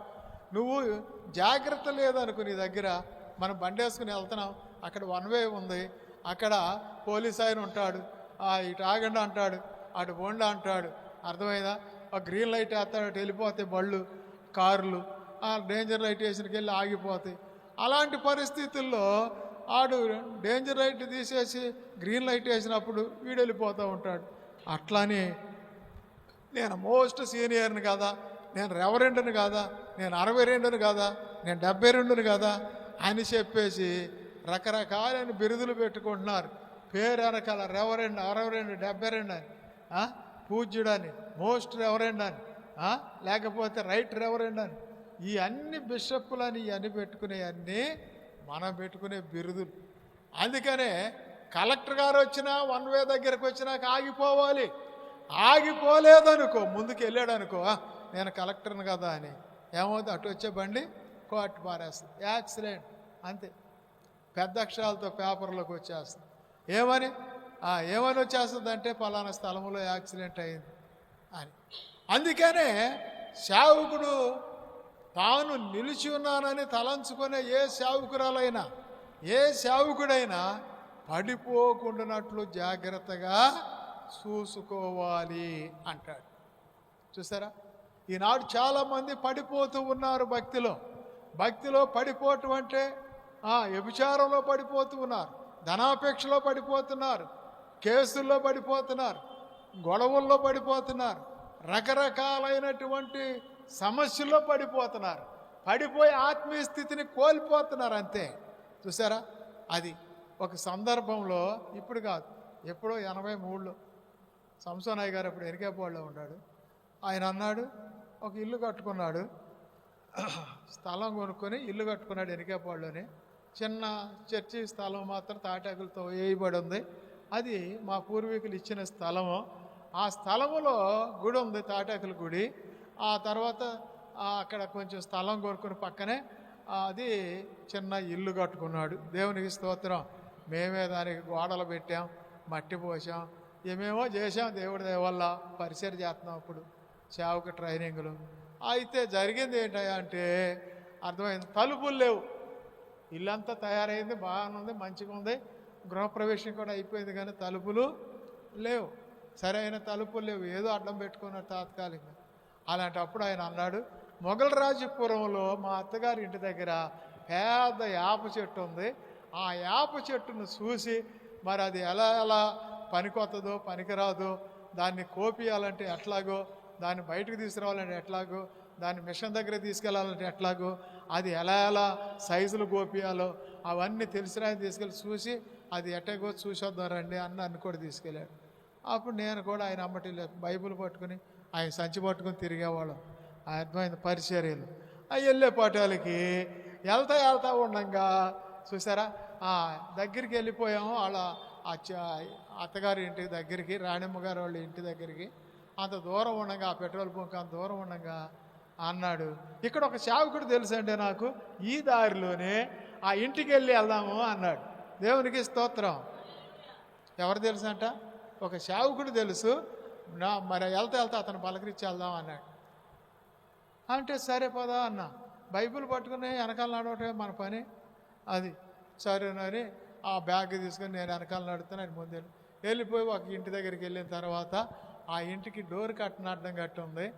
ఆ ఇంటి లోపల ఉంటాడంట పాస్టర్ గారు. అర్థమైందా? ఆయనకి భార్య లేదంట.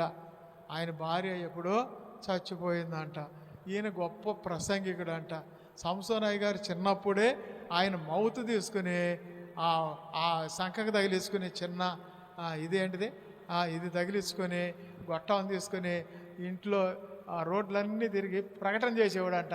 సర్వజనులారా రండి, సామాన్యులేమి సామంతులేమి ధనికులేమి దరిద్రులేమి లోక నివాసులారా అందరూ కూడి రండి అని బోధ చేస్తారు. రోడ్లన్నీ తిరిగేవాడంట తెల్లారి గట్ట 3:30 కాడ నుంచి. తెల్లారుజామున ప్రసంగికుడు, అందరు నిద్రపోయి అప్పుడు లెగుతారుగా, అట్లా అనమాట. మంచి ప్రసంగికుడు అంట, చాలా మంచిగా వాక్యం వివరించేవాడంట. ఈయన నోరు తెరుచుకున్నట్టు వినేవాడంట చిన్నప్పుడు. ఈయన చిన్న పిల్లడప్పుడు 3వ 4వ చదివేటప్పుడు. అలాంటి కార్యంలో ఈయన ముసలోడు అయిపోయి మంచిగా ఉన్నాడేమో చూసి పలకరించి వెళ్దామని ఈయన ప్రసంగికుడు అయినప్పుడు వెళ్తా ఆ దారిని ఆయన పలకరిద్దామని చెప్పి దగ్గరికి వెళ్తే డోర్ కట్టన వేసి ఉంది. ఈయనేం చేశాడు, డోర్ కట్టని లాగాడు. లాగేసి చూస్తే తాళం వేసి ఉంది. అర్థమైందా? తాళం అంటే గడిపెట్టుంది, తాళం వేయలా, గడిపెట్టుంది. ఇట్లా బయట డోర్ ఉంటుంది కదా, ఆ బేడం పెట్టుంది. బేడం పెట్టుంటే ఇక వచ్చేయాలి కదా, ఎవరు లేరు, డోర్ కట్టన వేసి ఉంది, బేడం పెట్టుంది, మరి వచ్చేయాలిగా. ఈయన రాకుండా ఆ బేడం తీసేసి ఇట్లా తీసాడు. తీసేపడానికి లోపల యాంకర్లు ఉన్నాయి, బట్టలు దగ్గర తీసుకునేవి ఉంటాయి కదా, చీరలు, జాకెట్లు, లంగాయలు, బాడీలు ఎలాడుతున్నాయి. ఈయన తుల్లిపడి వెనక్కి వచ్చేసాడు. ఏంటి, ఈయనకు భార్య లేదు కదా, ఈ చీరలు ఎక్కడి, ఈ లంగాయలు ఎక్కడి, ఈ బాడీలు ఎక్కడి అని, ఈ ఇల్లా కాదా అని భయం వేసింది ఆయనకి. గబుక్కొని తలుపు తీసుకుని వెళ్ళాం, పాస్టర్ గారి ఇల్లు అనుకుని. అరే మనం మిస్అండర్స్టాండింగ్ చేసుకున్నట్టున్నాం అనుకుని గబుక్కని వెనక్కి వచ్చేసి గబగబ బేడి వేసేసాడు. ఈలోపు ఒక తల్లి అటు నుంచి వెళ్తా ఆగింది. ఏంటయ్య గారు, ఏంటి కంగారు పడుతున్నారు ఏంటమ్మ? కాదమ్మా, పలానా ఆయన పాస్టర్ గారు ఉండేది ఎక్కడ, ఈ ఇల్లేనా అని అడిగాడు. అవునవును, ఆ ఇల్లేనండి అంది.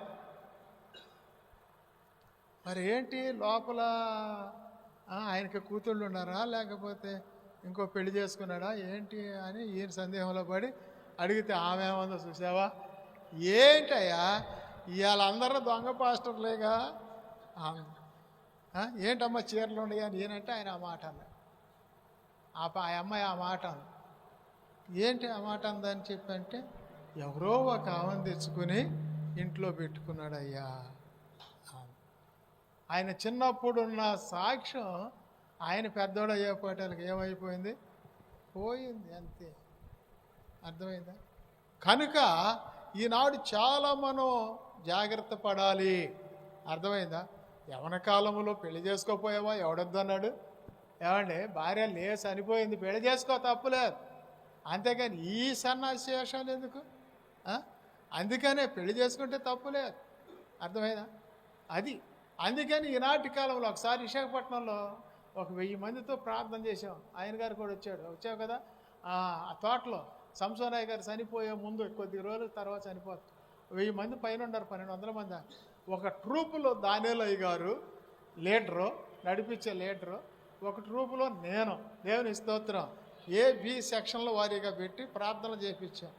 అలా చేయించినప్పుడు నా పక్కన ఒక ఆయన ఉన్నాడు, చక్కగా అంగీ వేసుకున్నాడు, లాల్సి పైజమా వేసుకున్నాడు, చాలా బ్రహ్మాండంగా ఉన్నాడు, కుర్రాడు, స్పాట్గా ఉన్నాడు. అర్థమైందా? అస్సలు ఆయన ఆ పాట పాడదంటే పక్షులు ఆలకెత్తనే. అర్థమైందా? మనం షిఫ్ట్ మారేటప్పుడు ఆరాధన చేయించేటప్పుడు అసలు గంభీరంగా ఆరాధన చేపిస్తున్నాను.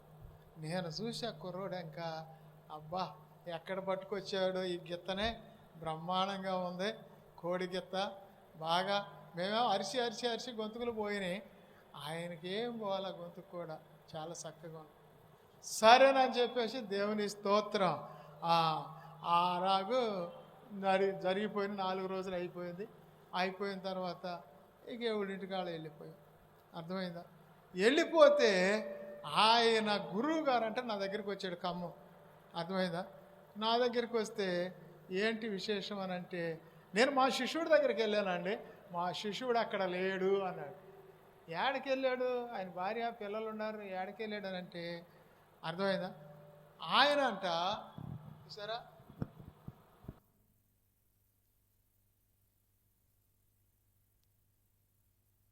అర్థమైందా? అర్థమవుతుందా? ఆ ఊర్లో 500 మంది సంఘాన్ని నడిపిస్తున్నాడు. తర్వాత గురువు గారు వెళ్తే లేడంట. ఆయన భార్య అలో పోలో అని ఏడుతుందంట. ఏంటయ్యా అంటే ఇట్టడి సంగతాన్ని. అరే, ఆయన పరిశుద్ధాత్మతో ఆరాధన చేపించినవాడు, పాట పాడితే పక్షులు ఆలకించని, నా ఎమ్మటే 4 రోజులు పండుకున్నాడు, నా ఎమ్మటే 4 రోజులు ప్రార్థన చేశాం. అలాంటి కుర్రోడు ఇలా దెబ్బతింటవేంటి అని చెప్పి నేను నమ్మలే. ఊరుకో, ఏం మాట్లాడుతున్నావు అని అంటే, లేదు ఇట్లా జరిగిందని. వాళ్ళ పిల్లలు కూడా ఇప్పుడు వాళ్ళ గురువుగారు వాళ్ళు ఊరిలోనే ఉంటున్నారు. ఆడపిల్ల, ఇద్దరు ఆడపిల్లలు అనుకుంటా, భార్య కూలి పని చేసుకుంటుంది ఇప్పుడే. ఆ ఊరు నేను వెళ్తూ ఉంటా, అర్థమైందా? మా శిష్యుడు ఉంటాడు, వెళ్తూ ఉంటే అక్కడ ఆయన కూలి పనులు చేసుకుంటూ ఉంటారు. మరి ఆశ్చర్యం కాదు? కనుక మరి పక్షులు ఆలకించేటువంటి ప్రసంగం, పక్షులు ఆలకించేటువంటి పాట, పక్షులు ఆలకించేటువంటి ఆరాధన, 1000 మందిని ఉర్రట్లుగిచ్చాడండి ఆరాధన చేస్తా. అర్థమైందా? లాల్సి పైజమా వేసుకుంటాడు. అర్థమైందా? నాకు ఆశ్చర్యం వేసింది. నేను ఎప్పుడు చూడలే ఆయన్ని. కొత్తగా సేవకి వెళ్ళాడు, ఉర్రట్లుగిచ్చేసాడు. అలాంటి ఆరాధన మనం చేయగలవా?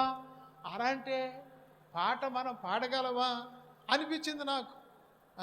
అయితే మనం గొంతుకు పోతే ఈయన లేపేవాడు, లేపు ఒక పాట పాడు, కొంచెం మన వాళ్ళు నిద్రపోతున్నారు అనేవాడు, వేసేసేవాడు అన్నమాట.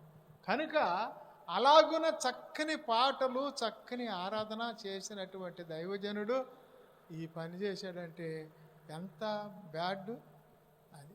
అందుకనే ఈ దినమును మనం గమనించాలి.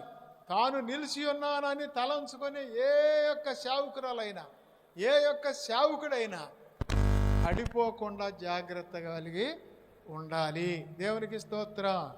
అలా పడిపోవుటకు అవకాశాలు ఉన్నాయి.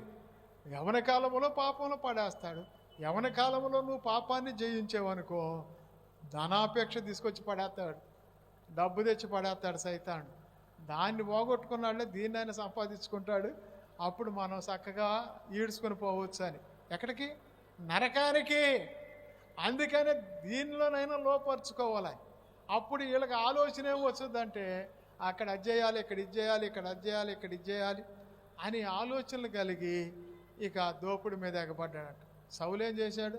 బక్కాటినన్నిటిని వధించి బలిసినాటినన్నిటిని కట్టేశాడంట. అర్థమైందా? అది చిన్న చిన్నవన్నీ ఒప్పుకుంటాం, పెద్ద పెద్ద వాటినన్నిటిని కట్టేస్తాం. అర్థమైందా? సొదొమ గొమొర్రాను విడిచాడు లోతు దేవుడి మాట ప్రకారం. కానీ సోయారు దగ్గరికి వచ్చేసరికి అక్కడ ఇరుక్కుపోయాడు. సొదొమ గొమొర్రా అనే పెద్ద పాపం నుంచి బయటకు వచ్చి సోయారు అనేటువంటి ఆ స్థలంకి వచ్చేసరికి, అయ్యా నేను తప్పించుకొని, ఆ దేవుడు అన్నాడు, నీవు ఈ సొదొమ గొమొర్రాను విడిచి ఆ యొక్క నీ ఎదుటనున్నటువంటి పర్వతం ఎక్కువ అన్నాడు. ఆ పర్వతం పేరేంటంటే యెరూషలేము. దేవునికి స్తోత్రం. ఆ యెరూషలేము ఎక్కాలి అనంటే తూర్పుగానైనా ఎక్కాలి, పడమరగానైనా ఎక్కాలి, ఉత్తరంగానైనా ఎక్కాలి, దక్షిణంగానైనా ఎక్కాలి. కనుక ఈ 4 దిక్కుల్లో ఏదో ఒక దిక్కులో నువ్వు కొండ ఎక్కాలి, పర్వతం. ఆ నడిబొడ్డున ఉంటుంది యెరూషలేము, 4 పర్వతాల మధ్యన ఉంటుంది. అది నువ్వు ఎలాగైనా సరే పర్వతం ఎక్కాలి, ఎటు ఎక్కాలన్నా. అలాంటప్పుడు కారణం ఏంటంటే, ఆ ఎక్కువ పర్వతం సొదొమ గొమొర్రాలో నిప్పుల వర్షం కురవబోతుందంటే దేవుని దూతలో వాళ్ళని చేయబట్టుకుని ఎలపలకు తీసుకొచ్చి వదిలిపెడితే ఆయన భార్య వెనక్కి తిరిగి చూసి ఉప్పు స్తంభం అయిపోయింది. ఈయన తన బిడ్డలతో కూడా ముందుకెళ్ళి అన్నాడు, అయ్యా నేను ఆ యెరూషలేము పర్వతం ఎక్కి ఆ మధ్యలోకి వెళ్తే అది దేవుని సన్నిధేక, కానీ అక్కడికి వెళ్ళే వారికి ఈ అగ్ని వర్షం గురించి చనిపోతానేమో అని ఈ పక్కనే ఉంది సోయారు. ఆ సోయారు అనేటి ఏమన్నాడు, సరే వెళ్ళు అన్నాడు. ఏమైంది? సోయారులోకి వెళ్ళిన తర్వాత ఏమైంది? లోతు కుమార్తెలు ద్రాక్షరసం తాగించి తండ్రితోనే అపవిత్రమైన కార్యాలు చేశారు. అందుకనే పెద్దమ్మాయి గర్భవతి అయింది, మోయాబీలను కంది. అర్థమైంది? చిన్నమ్మాయి గర్భవతి అయ్యి అమోనీయులు కంది. అందుకనే అమోనీయులు, మోయాబీలు లోతు యొక్క సంతతి వారు. దీనిని బట్టే చాలామంది అయ్యందువులకు మనం కామెంట్ చేస్తూ ఉంటారు. ఆ సందర్భం వేరు జరిగింది, ఈడ చేసేది వేరు. కనుక బైబిల్ గ్రంథంలో మనం చూస్తే ఇక్కడ ఐగుప్తు అనే పెద్ద పాపాన్ని విడిచిపెడతాం మనం, అలాగే సోయార్ అనేటువంటి చిన్న పాపంలోకి మనము పడిపోతూ ఉంటాం. అందుకనే పరిశుద్ధ గ్రంథంలో మనం చూస్తే మనం మారు మనసు పొందేటప్పుడు, దేవుడితో మాట్లాడేటప్పుడు, అలాగనే దేవుడి దగ్గర మనం నడుచుకునేటప్పుడు దేవుడు ఏది చెబితే అది టకా టకా టకా టకా టకా టకా చేసేస్తాం. చరాస్తులైనా అలాగే ముక్కులు, చెవులు, అలాగే చేతులు, అలాగే ఎండి బంగారాలు, అన్ని ధనధాన్యాలు అన్నీ కూడా గొర్రెమేక మందలు అన్నిటిని కూడా ఏది చేయమంటే అది చేస్తాం. ఉద్యోగం మానేయమంటే నేను ఆ ప్రైవేట్ ఉద్యోగం మానేయటానికి చాలా రోజులు లీవ్ పెట్టా, 2.5 సంవత్సరాలు లీవ్ పెట్టా. హెల్త్ ప్రాబ్లం ఉందని ఈఎస్ఐ హాస్పిటల్లో మెడికల్ లీవ్ తెచ్చి పెట్టా. ఎందుకనంటే మేము చిన్నప్పుడు లెర్నర్గా ఉన్నప్పుడే, అర్థమైంది, పని నేర్చుకునే వాడుగా ఉన్నప్పుడే ఆ కంపెనీలోకి వెళ్ళాం. అది ఇంజనీరింగ్ కంపెనీ అన్నమాట, అర్థమైందా. అందుట్లో LMA చదివిన వాళ్ళు, ఈ సూపర్వైజర్లు, ఇంజనీర్లు, అలాగే ఈ పాలిటెక్నికల్ ఇలాంటి చదువుకున్న వాళ్ళందరూ, ITI చదివిన వాళ్ళందరూ అక్కడ అప్రెంటిస్కి ఇస్తారు మా చేతి కింద. అలాగే మేము చిన్నప్పటి నుంచి పని నేర్చుకొని మోస్ట్ సీనియర్లు అయిన తర్వాత మానేయాలంటే చాలా కష్టమైంది. కారణం ఏంటంటే, మానేయాలంటే కష్టం ఎందుకు అయిందంటే, కష్టపడ్డాం, అర్థమైందా, పని నేర్చుకున్నాం. ఇక ఇప్పటి నుంచి సుఖమేనమాట, లాంగ్ లైఫ్. అలాంటి 9 సంవత్సరాలు 6 మాసాలు 5 సంవత్సరాలు లెర్నర్గానే పనిచేసాం. ఆ తర్వాత 4.5 సంవత్సరాలే వర్కర్గా పనిచేసాం. అయితే దేవుడు నాతో మాట్లాడి ఉద్యోగం మానేసేసి నా సేవ చేయమంటే నాకు ఇష్టపడలా. ఎందుకనంటే నేను అంతకుముందు దైవ సేవకులు ఎరుగుదును, ఏలీ గారిని ఎరుగుదును, లాజర్ గారిని ఎరుగుదును, మన కల్లూరయ్య గారు కూడా కొత్తగా సేవకు వచ్చారు, అప్పుడు అందరిని ఎరుగుదును, సంసోన్ గారిని. వీళ్ళ బాధలన్నీ నేను చూశాను. అందుకనే ఈ కష్టాలు మనం పడలేము, చక్కగా మంచి సీనియారిటీలోకి వచ్చాం. ఇప్పుడు హాయిగా మనము చక్కగా ఒక మిషన్ దగ్గర మేము వర్కర్ నిలబడి ఉంటే హెల్పర్ని ఇచ్చేవాళ్ళు. వాళ్ళు ఎవరయ్యా అంటే ITI చదువుకున్నవాడు, లేకపోతే పాలిటెక్నిక్ చదువుకున్నవాడు. వాళ్ళని అప్రెంటిస్ కోసం ఒక 2 సంవత్సరాలు చేయించేవాళ్ళు అనమాట. అప్పుడు వాళ్ళు సర్టిఫికేట్ ఇస్తే వాళ్ళు గవర్నమెంట్ ఉద్యోగం వస్తుంది. అయితే వాళ్ళు అనేవాళ్ళు, గురు నాకు ఇవ్వు, మిషన్ నాకు ఇవ్వు, నేను చేస్తాను, నువ్వు కొంచెం ఆగనేవాడు. ఎందుకంటే నేర్చుకోవాలనే ఆసక్తే. అందుకని రఫ్ సైజులన్నీ వాళ్ళకి ఇచ్చేవాళ్ళం. ఆ ఫినిషింగ్ సైజుల కాడికి వచ్చేసరికి నువ్వు తప్పుకో అనేవాడు, చెడగొడతారేమో. అప్పుడు వర్కర్ కరెక్ట్గా చేసేవాళ్ళు అనమాట. అలాంటి సేఫ్టీ వర్క్లోకి వచ్చిన తర్వాత మానేయాలంటే నాకు కళ్ళమ్మటి నీళ్ళు వచ్చింది, చాలా బాధపడ్డా, అర్థమైందా. నాకు పని నేర్పిన గురువులు ఎవరంటే ముస్లిమ్స్, తురకోళ్ళు, అర్థమైందా. ఏదైనా తేడా పేటను కొట్టేసేవాళ్ళు, అంతే. చిన్నపిల్లలంగా నేర్చుకోవడానికి అది కొట్టేసేవాళ్ళు. అందుకని గడగడలాడుతూ చేసేవాళ్ళు, అర్థమైందా. ఒక రకమైన వర్క్ కాదు, చాలా రకాలైన వర్క్ నేర్పారు. అలాంటిది చాలా బ్రహ్మాండమైనటువంటి పొజిషన్లోకి వచ్చినాక మానుకోమంటే ఎవరు మానుకుంటారు? మానుకోలే. నేను 2 సంవత్సరాలు మెడికల్ లీవ్ పెట్టి ఆ తర్వాత ప్రభు నాతో మాట్లాడాడు, చూసారా. నేను ప్రార్థనలో ఉన్న తర్వాత 2 సంవత్సరాలు ఉన్నాను, ఇంట్లో నుంచి బయటికి వెళ్ళకోకుండా. 3వ నెల గర్భవతిగా ఉన్నప్పుడు మా భార్య, దేవుడు నాతో మాట్లాడితే గుళ్ళోకి వెళ్ళాం. ఆ తర్వాత మా ఇంటికి వెళ్ళి మా అన్నం వండుకొచ్చి నాకు ఇచ్చేది. ఒక పూట అన్నం తిని ఒక వారం, 2 పూటలు అన్నం తిని ఇంకొక వారం, అసలు తినకుండా ఒక వారం, ఉపవాసం ఉండి ఒక వారం, నిమ్మకాయ నీళ్ళు తాగి ఒక వారం, అట్లా 2 ఇడ్లు తిని ఒక వారం, అట్లా 2.5 సంవత్సరాలు చేశాం. చేసినప్పుడు దేవుడు స్వయంగా మనకి భక్తి నేర్పించాడు. దేవుని స్తోత్రం. ఎందుకనంటే ఎలాంటి సమస్యలతో ఉన్నవాళ్ళైనా, అర్థమైందా, ఎలాంటి సమస్యలతో ఉన్నవాళ్ళైనా మరి సంసోనయ్య గారి దగ్గర ఉండి నేను దగ్గరగా ఉండి చూసేవాడిని, అర్థమైందా. 1 గంట సేపు ఆయన కూర్చొని వాక్యం చెప్పేవాడు. ఆ దెబ్బతోటి వాళ్ళకి ఫినిష్, ఎగిరిపోయేది వాళ్ళ బాధలని, అంతే. 10 రోజుల నుంచి లెగన మనిషిని కూడా అక్కడ తీసుకొచ్చి కూర్చోబెడితే కూర్చొని 1 గంట సేపు మాట్లాడాడంటే ఫినిష్. వాక్యాలే చెప్పేవాడు, మంచి బలపరిచే వాక్యాలు, అనుభవం కలిగిన వాక్యాలు. ఆ వాక్యాలతోనే లేపేసేవాడు, అంతే. ఆ తర్వాత వచ్చి మారు మనసులో కూర్చోనేవాడు. దేవునికి స్తోత్రం. అలాంటి అనుభవం కలిగినటువంటి దైవ సేవకుల దగ్గర, మన కల్లూరయ్య గారి దగ్గర, సంసోనయ్య గారి దగ్గర, సమేలయ్య గారి దగ్గర, ఏలీ గారి దగ్గర అట్లా మేము నేర్చుకున్నాం. అందుకనే బైబిల్ గ్రంథంలో మనం చూస్తే ఎంతో చక్కని అనుభవాలు నేర్చుకున్నావు, మంచిదే. యవన కాలం అంతా జయించుకుంటూ వచ్చావు, మంచిదే. వృధాపాయం వచ్చినాక పట్టాల్సినోడు పడతాడు. ఎవడో వాడు? ధనాపేక్ష పరుడు.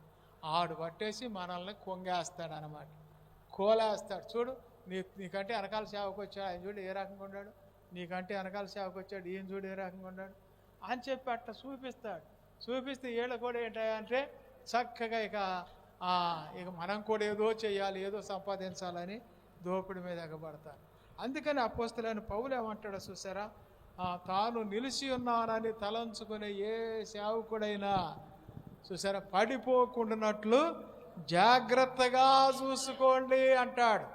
నీ లైఫ్లో జాగ్రత్త అనేది కనుక నువ్వు పాటించకపోతే వన్ వే దగ్గరికి వచ్చినాక డేంజర్ లైట్ వేసినా ముందుకెళ్ళిపోతే యాక్సిడెంట్ ఎట్లా అవుద్దో అట్లా మనం కూడా పడిపోతాం. అది ఏ రకమైనటువంటి దోషంలో పడిపోతామో మనకు తెలియదు, కానీ సైతాన్ నిన్ను పడగొట్టేయడానికి చాలా ప్లాన్లు చేస్తాడు. ఒక రకమైన ప్లాన్లు కాదు. చూసారు, ఉరులొగ్గుతాడు, వలలేస్తాడు, గాలం వేస్తాడు, ఏం చేస్తాడో తెలియదు. వాడికి నీలో ఉన్న బలహీనత ఏంటో తెలుసుకొని వాడు నిన్ను పట్టి బంధించి కాళ్ళు చేతులు కట్టి కర్ర తగిలిసుకుని కోలికొక్కరా వేసుకుని తీసుకుని ఇలా ఆ బలహీనత దగ్గర పడేస్తాడు. తాగుపోతాడు, మారి సేవ చేస్తున్నాడు, మళ్ళీ దాంట్లోకి లాక్కెళ్తాడు. వ్యభిచారి మారి సేవ చేస్తున్నాడు, మళ్ళీ దాంట్లోకి లాక్కెళ్తాడు. అర్థమైందా? ఇదివరకు వడ్డీ వ్యాపారం చేసి లేకపోతే డబ్బు సంపాదనల మీద ఉండవాడు మారేయడానికి మళ్ళీ దాంట్లోకి లాక్కుని వెళ్ళిపోతాడు. అంతే. ఎలాగో లాక్కుని వెళ్ళిపోతాడో అర్థమైందా? మనకు తెలియదు. నీ వీక్నెస్ ఏంటో ఆడికి తెలుసు కదా, సైతాన్ గాడికి. నీ వీక్నెస్ని బట్టే వాడు చక్కగా దాన్ని గాలం వేసేస్తాడు. అందుకని బైబిల్ గ్రంథంలో చూస్తే ఫిలిప్పీలకు రాసిన పత్రిక 3వ అధ్యాయము 12వ వచనం 13, 14 వచనాలు చదువుకుందాం. చూడండి, ఫిలిప్పీ పత్రిక 3వ అధ్యాయము. అమ్మా, ఇదివరకే నేను గెలిచి తినని అయినను, ఇదివరకే సంపూర్ణ సిద్ధి పొంది తినని అయినను నేను అనుకొనుట లేదు, కానీ నేను దేని చేత క్రీస్తు యేసు చేత పట్టబడితినో దానిని పట్టుకొనవలెనని పరిగెత్తుచున్నాను అంటాడు. చాలు. చూసారా, ఇక్కడ అంటాడు. చూసారా, అపోస్తలుడైన పౌలు అంటాడు 3వ అధ్యాయం 12వ వచనంలో, నేను ఇదివరకనే గెలిచి తినని అయినను, ఇదివరకే నేను సంపూర్ణ సిద్ధి పొందాను భక్తిలో అని అయినను నేను అనుకోవట్లేదు అంటాడు. అపోస్తలుడైన పౌలుకున్న యొక్క వీటిల్లో మనకి ఏది కూడా లేదు. అపోస్తలుడైన పౌలు సకల విద్యా ప్రావీణ్యత కలిగిన వాడు. అలాగనే ఆయన 13 పత్రికలు రాశాడు. అలాగనే ఆయన అనేక సంఘాలు కట్టాడు. క్రీస్తు చేసి ముగించిన వాటిల్లో నా శరీరం అందు నేను సంపూర్తి చేశానంటాడు. ఆ క్రీస్తే అనేకమైన కార్యాలు చేశాడు. ఏం చేశాడు? గుడ్డోడు కళ్ళు ఇచ్చాడు, మోగోడితో మాట్లాడిచ్చాడు, చచ్చిపోయినాడు బతికిచ్చాడు, నీటి మీద నడిచాడు, గాలి తుఫాను గర్దించాడు, ఎన్నో కార్యాలు చేశాడు. ప్రభు అయిన యేసు క్రీస్తు చేసి వదిలిపెట్టి కొదువైనటువంటి కార్యాలు, క్రీస్తు చేసి ముగించినటువంటి కార్యాల్లో కొదువైనవి నా శరీరం అందు సంపూర్తి చేశానంటాడు.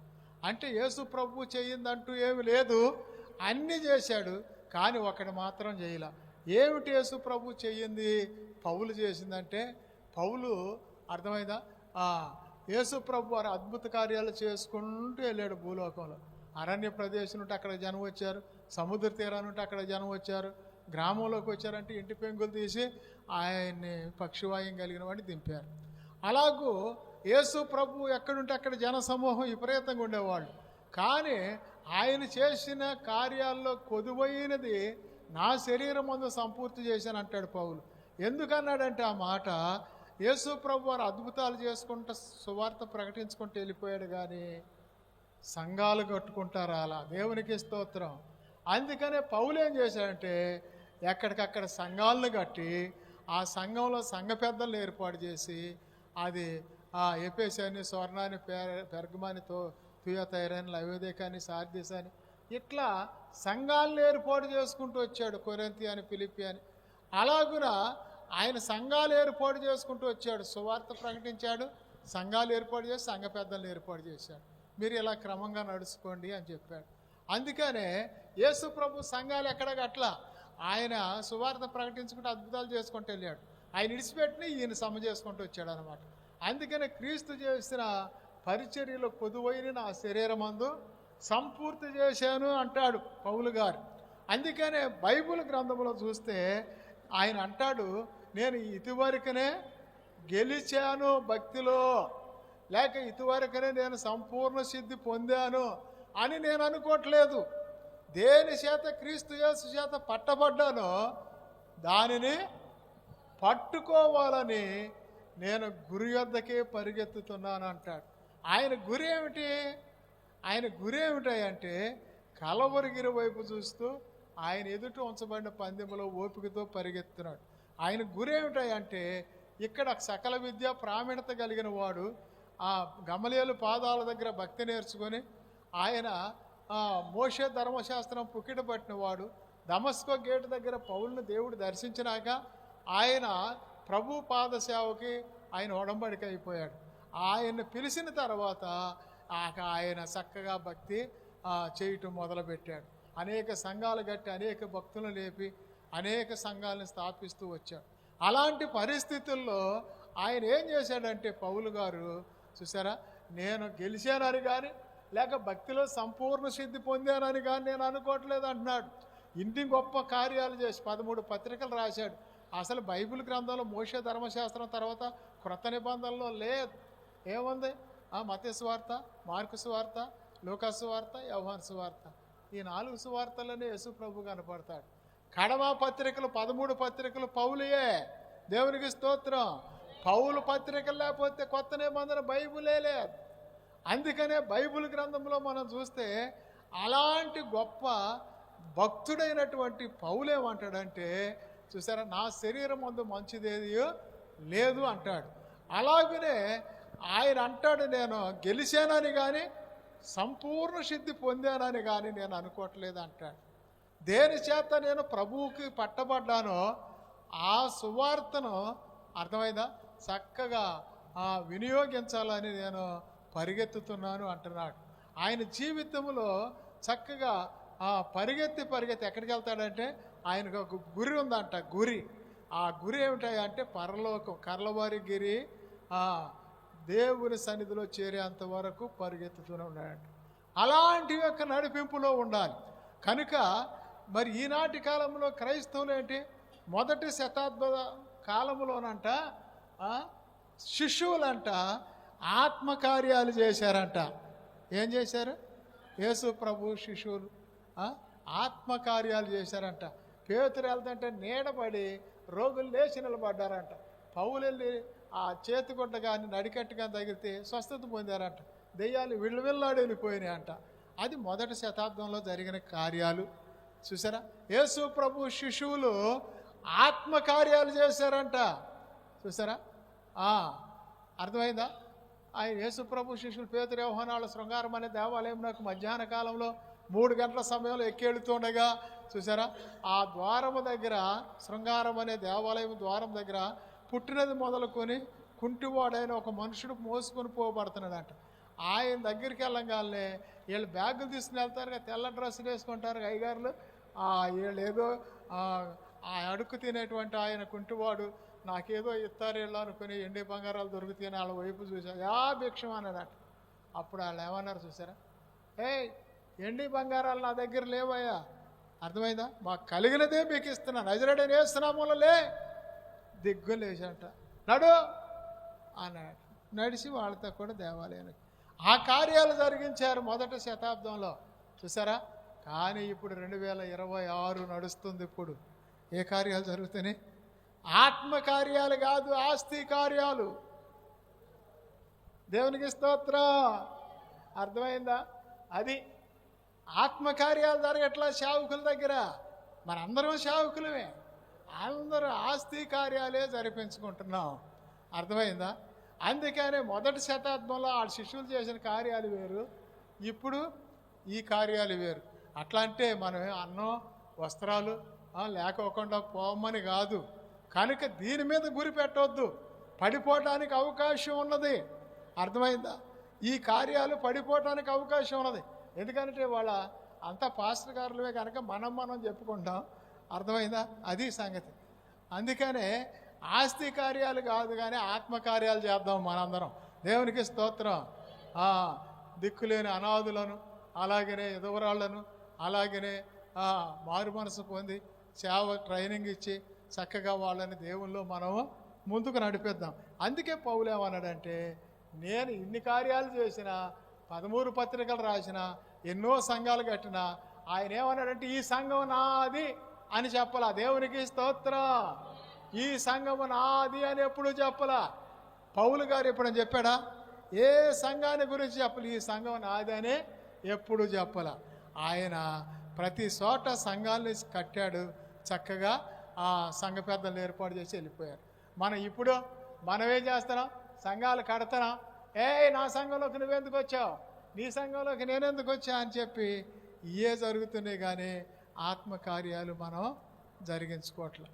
అందుకే పరిశుద్ధ గ్రంథంలో చూస్తే ఇక్కడ ఏ సంఘము కూడా నాది అని పౌలు గారు చెప్పల. ఫిలిప్పీ పత్రికలోనే రోమా పత్రిక చూడండి.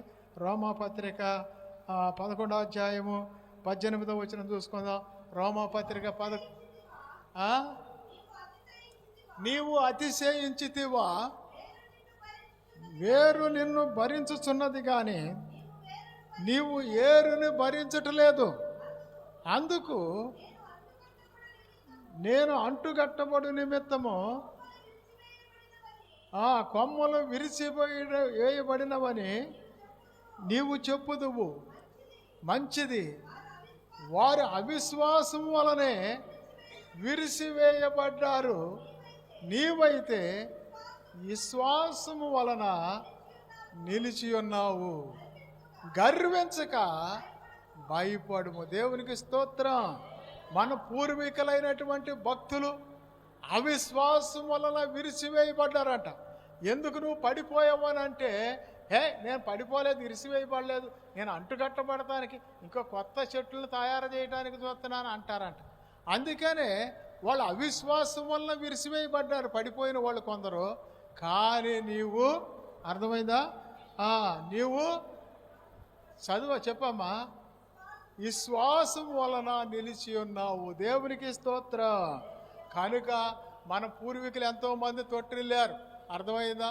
వాళ్ళు భార్యలు చనిపోయి తొట్టిల్లారు, లేకపోతే డబ్బు మీద పడి తొట్టిల్లారు, లేకపోతే వాళ్ళకి ఏదో తెలుసో తెలియకో ఏం జరిగిందో తెలియదు, వాళ్ళు తొట్టిరి పడిపోయారు. వాళ్ళు అవిశ్వాసం వల్ల పడిపోయారు. కానీ మనమైతే, అర్థమైందా, విశ్వాసం వల్ల మనము నిలిచి ఉన్నాము అంటాడు. 22వ వచనం చూడమ్మా. కాబట్టి దేవుని అనుగ్రహమును కాఠిన్యమును అనగా పడిపోయిన వారి మీద కాఠిన్యమును నీవు అనుగ్రహ పాత్రుడు అయితివా, నిలిచి ఉన్న ఎడల దేవుని అనుగ్రహమును చూడుము. అట్లు నిలవని ఎడల నీవు నరికివేయబడతావు. దేవునికి స్తోత్రం. ఎంత చక్కని మాటలు చూసారా? కనుక వాళ్ళు ఏదో హృదయ కాఠిన్యాన్ని బట్టి పడిపోయారు, నీవు విశ్వాసంలో నిలబడు. లేకపోతే నాకేంట్లే అనుకుంటే, నేను మంచి పాటకారుని, నేను మంచి ప్రసంగికుడిని, నేను మంచి సంఘం ఉంది, నాకు మంచి గుడి ఉంది, లేకపోతే నాకు మంచి కారు ఉంది, లేకపోతే నాకు మంచి శిష్యత్వం ఉంది, లేకపోతే నేను సంఘంలో సంఘ పెద్దని, సంఘంలో సహవాసంలో పెద్దని అని అనుకుంటే నువ్వు విరిసివేయబడతావు అంటాడు. కనుక అక్కడే అంటాడు బైబిల్ గ్రంథంలో ఇంకొక మాట చూడండి. 4వ అధ్యాయము చూడండి.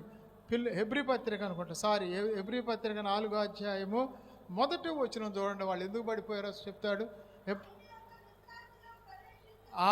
ఈ వాక్యం నేను మారు మనసు పొందినప్పుడు, క్రొత్తగా సేవకు వెళ్ళినప్పుడు మా గురువు గారు రాశాడు లెటరు. విశాఖపట్నం వెళ్ళాడు. తర్వాత విశాఖపట్నం వెళ్ళాక కొన్ని బాధలు సమస్యలు వస్తే, అర్థమైందా, కొన్ని బాధలు సమస్యలు వస్తే ఆయనకి లెటర్ రాశాయా, ఇలాంటి సమస్యల్లో బాధల్లో ఉన్నాం, మా కోసం ప్రార్థన చేయండి అంటే ఆయన రాశాడు రిప్లై. ఏమని రాశాడు చూసారా? ఒకడు తన కంటిలో దూలం ఉండగా ఎదుటివారి కంటిలో నలుసుని ఎదుగుతున్నారా అన్నట్టుగా కాకోకుండా, అయా నా కంటిలో దూలం ఉందని నేను డొల్లించుకోలేకపోతున్నాను, నీ కంటిలో నలుసునే చూసేది నేను అని రాశాడు. రాసి వాక్యం రాశాడు, నా కంట్లో పెద్ద దూలం ఉందిరా బాబు, నీకంటే ఎక్కువ బాధలు ఉన్నాయి నాకు, నేను దొల్లించుకోలేకపోతున్నాను. అప్పుడు ఈ అయ్యగారులు ఎవరు లేరు, తిమోతి గారు, అదేంటి ఏములపల్లి అయ్య గారు, ఈ సీమోన్ అయ్య గారు, వీళ్ళు ఎవరు లేరు. అర్థమైందా? ఆయన విశాఖపట్నం వెళ్ళిన కొత్తలో నా కంట్లో దూలం లాంటి బాధ ఉంది, నీది నలుసు లాంటిదే నువ్వు చెప్పింది, నా దూలాన్ని డొల్లిలేకపోతున్నాను నేను గుణపాలు పెట్టి, నీ నలుసునే డొల్లీను అని చెప్పి ఈ వాక్యం రాశాడు. నాకు అప్పటి నుంచి ఇప్పటి వరకు కూడా బండ గుర్తు. 4వ అధ్యాయం మొదట వచ్చిన చెప్పండి.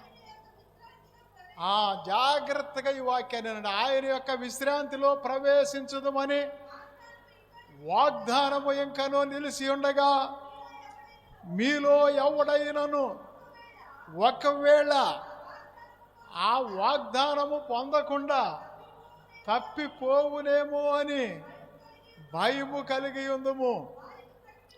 వారికి ప్రకటింపబడినట్లుగా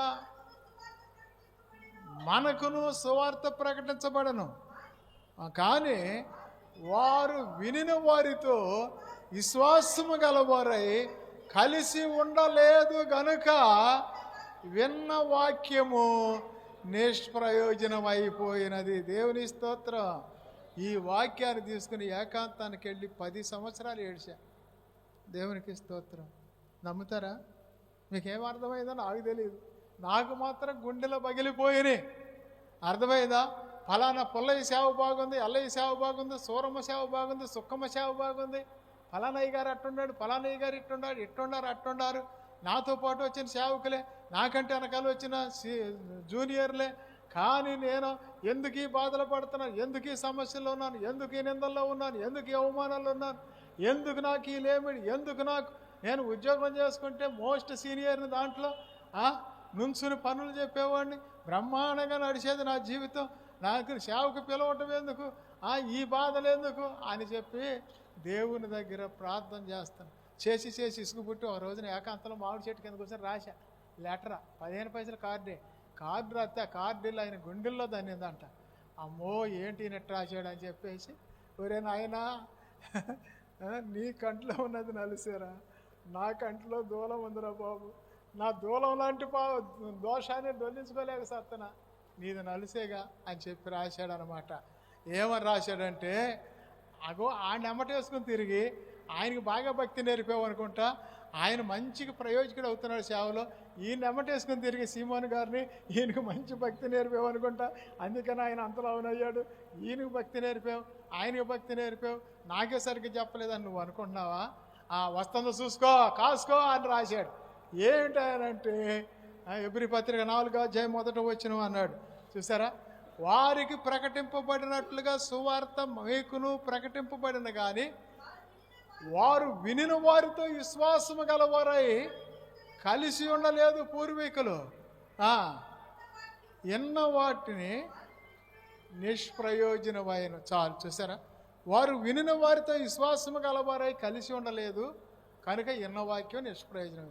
వాళ్ళకి ప్రకటించినట్టు నీకు ప్రకటించా, చక్కగా కూర్చుని ఒక్క 2 రోజులు 4, 3 రోజులు 6, 4 రోజులు 8 అని ఎక్కాలు చెప్పినట్టు చెప్పా.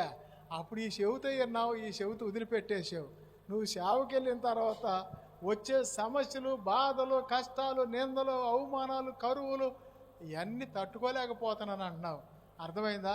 అసలు ఇవన్నిటికి ఆన్సర్ ఎప్పుడో వదిలేసా, నేను వివరించి చెప్పాను. అర్థమైందా? వారికి ప్రకటించబడినట్టుగా సువార్త నీకు ప్రకటింపబడింది.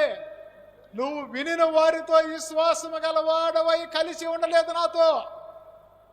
ఎప్పుడు అంటీ ముట్టనట్టుగా, గురువు గారితో అంటీ ముట్టనట్టుగా హలో అంటే హలో అన్నట్టు, ఇట్రా అంటే వచ్చి అటు నుంచి అటు వెళ్ళినట్టు. అర్థమైందా?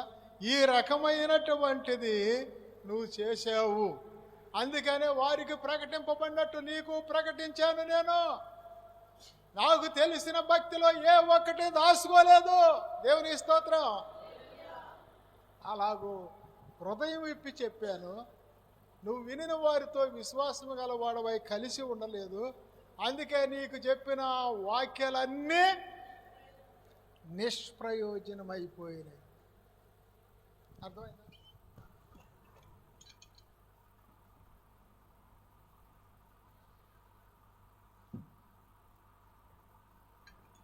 ఈ వాక్యాన్ని నువ్వు 10 సార్లు చదువు, ఏకాంతానికి వెళ్ళి ధ్యానం చేయి అన్నాడు. దేవునికి స్తోత్రం. ఆయన 10 సార్లు చదవమంటే నేను 10 సంవత్సరాలు ధ్యానం చేశా. అర్థమైందా? ఈనాడు అట్టగే కల్లూరయ్య గారు ఎన్నో అనుభవాలు చెప్పాడు. 1 కాదు, 2 కాదు, 3 కాదు, 4 కాదు, 5 కాదు. ఎన్నో అనుభవాలు చెప్పుకుంటాడు. ఎన్నో అనుభవాలు చెప్పాడు. వినిన వారితో మీరు విశ్వాసము గలవారై కలిసి ఉంటే అవన్నీ నీకు అర్థమైందా? ఆణిముత్యము లాంటి అనుభవాలు. ఆ రోజున చెబుతుంటే ఇటు చెబుతుంటే అటు, అటు చెబుతుంటే ఇటు. అర్థమైందా? ఆయన అట్టాగే చెప్తాడులే అన్నట్టుగా తీసుకున్నాం. ఈ రోజున అదే సమస్యలు, అదే బాధల్లోకి మనం వచ్చినప్పుడు తట్టుకోలేక సేవ వదిలిపెట్టి పారిపోవాలా, అసలు చచ్చిపోవాలా ఎక్కడన్నా పడి. అర్థమైందా అన్నట్టు. కనుక ప్రియమైన దేవుని బిడ్డలారా, ఇదే మిక్కిలి అనుకూలమైన సమయం. ఇదే ఘనరక్షణ దినం. ఎంత గొప్ప రక్షణను మనం నిర్లక్ష్యం చేస్తే ఎలాగూ తప్పించుకోగలుగుతాము అంటున్నాడు. అర్థమైందా? అది పెద్ద పెద్దవాళ్ళు అందరూ టపా టపా ఎగిరిపోతున్నారు. ఇవాళ తెల్లవారుజామున కూడా ఒక అయ్యగారు చచ్చిపోయాడు దైవ స్వరూపులో చనిపోయాడంట. పెద్దోళ్ళందరూ వెళ్ళిపోతున్నారు. అర్థమైందా? నీతిమంతులందరూ కొనిపోబడుట చూసి మనస్కరించట్లేదు అంటాడు. నీతిమంతులందరిని ఏరేసుకుంటున్నాడు దేవుడు. ఉండవాళ్ళందరూ హైబ్రిడ్. దేవునికి స్తోత్రం. కనుక మీకు ఎంతో ధన్యకరమైనటువంటి అనుభవాలను ఇచ్చాడు దేవుడు. వాటిని పాటించండి, పట్టుకోండి, ఏలాడబడండి, కుస్తీ పట్టండి. యాకోబులాగా మోకాళ్ళతో కుస్తీ పట్టండి. దేవుడు మిమ్మల్ని ఇంకా అత్యధికమైన దీవెనలోకి నడిపిస్తాడు. దేవునికి స్తోత్రం. చూసారా? అట్టంట్లా మనోళ్ళు చాలా టైం అయిపోయింది అనుకోండి. నేను ఏదో చెప్పుకుంటూ వెళ్తున్నా. 12:30 అయింది. ఒక పావుగంట చెప్పమంటావా, ఆపేయమంటావా? ఏంటి? దేవునికి స్తోత్రం. అందుకనే మరి బైబిల్ గ్రంథంలో ఏదైనా తీసుకున్నప్పుడు అర్థమైందా మరి చెప్పుకుంటూ వెళ్తాం. అందుకే ఇనిన వారితో మీరు విశ్వాసం గలవారే కలిసి ఉంటే మీకు మేలు జరుగుతుంది, లేకపోతే నిష్ప్రయోజనం అయిపోద్ది. అర్థమైందా? అసలు కల్లూరయ్య గారు దాటిపోయినాకే బోళ్ళు కోల్పోయాం అనుభవం లేక. అర్థమైందా? ఇంకా ఉండేవాళ్ళు కూడా దాడిపోయారు అనుకో, ఆ తర్వాత చెప్పేవాళ్ళు లేక ఏమవుతుంది? బాధపడాల్సిన పరిస్థితి. అందుకని పరిశుద్ధ గ్రంథంలో ఇప్పుడు చూడండి, యెషయా గ్రంథం 58వ అధ్యాయము చూడండి. ఒక మాట 7, 8, 9 వచనాలు చదువుకుందాం. ఒక్కసారి చూడండి ఆ మాట. నేను వెళ్ళాలని, అందుకని నాకు నీ ఆహారము ఆకలి కొనిన వారికి పెట్టుటయు, నీ రక్త సంబంధులకి ముఖము తప్పించుటయు,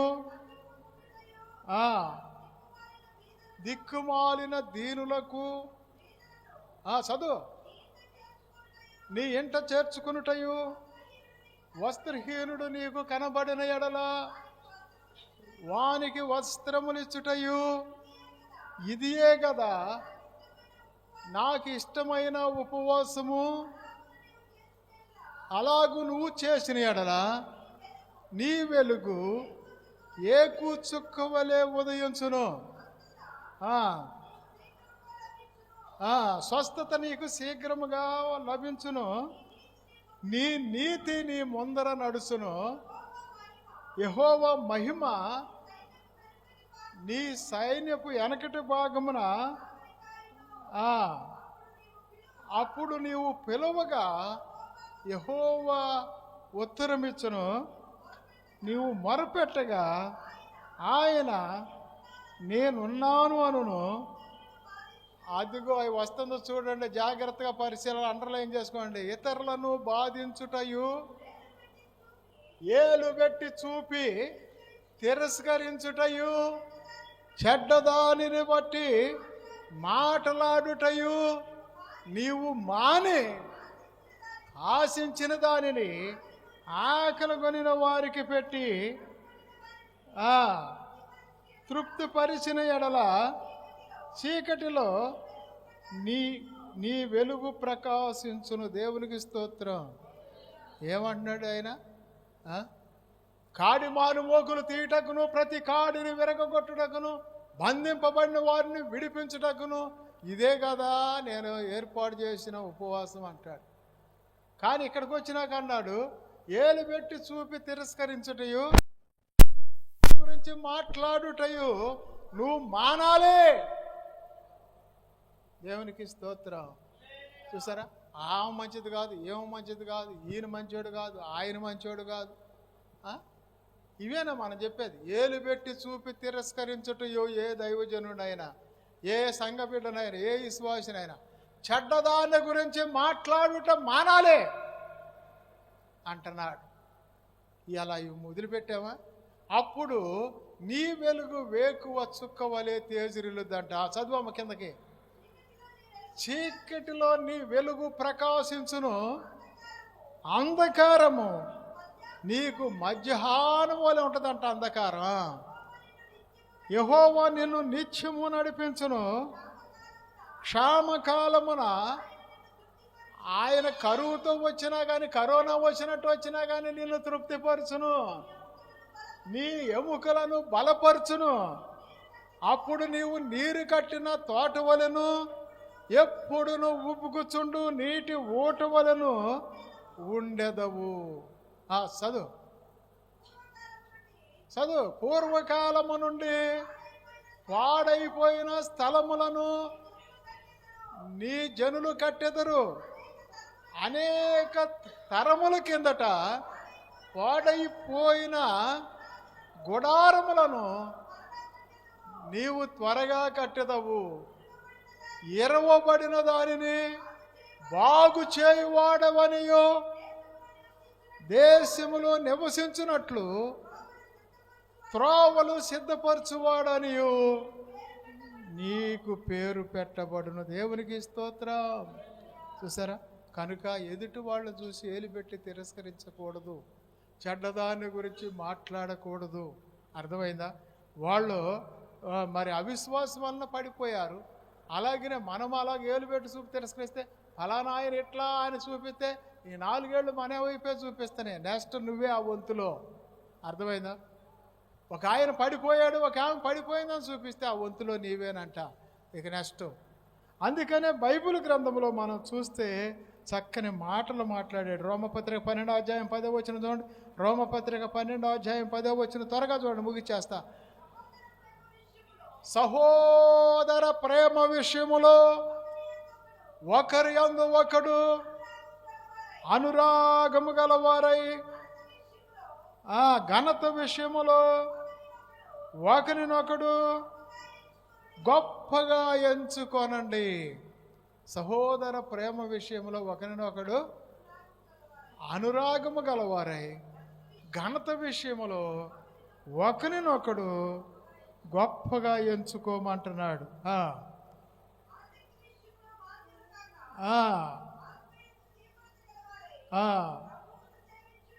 అది దేవునికి స్తోత్రం. అది బైబిల్ గ్రంథంలో చక్కని మాటలు అంటాడు. కొరింథీయులకు రాసిన మొదటి పత్రిక 9:27 ఈ ఒక్క మాట చదువుకుని ముగించుకుందాం. ఎందుకనంటే మీరు కూడా ప్రభు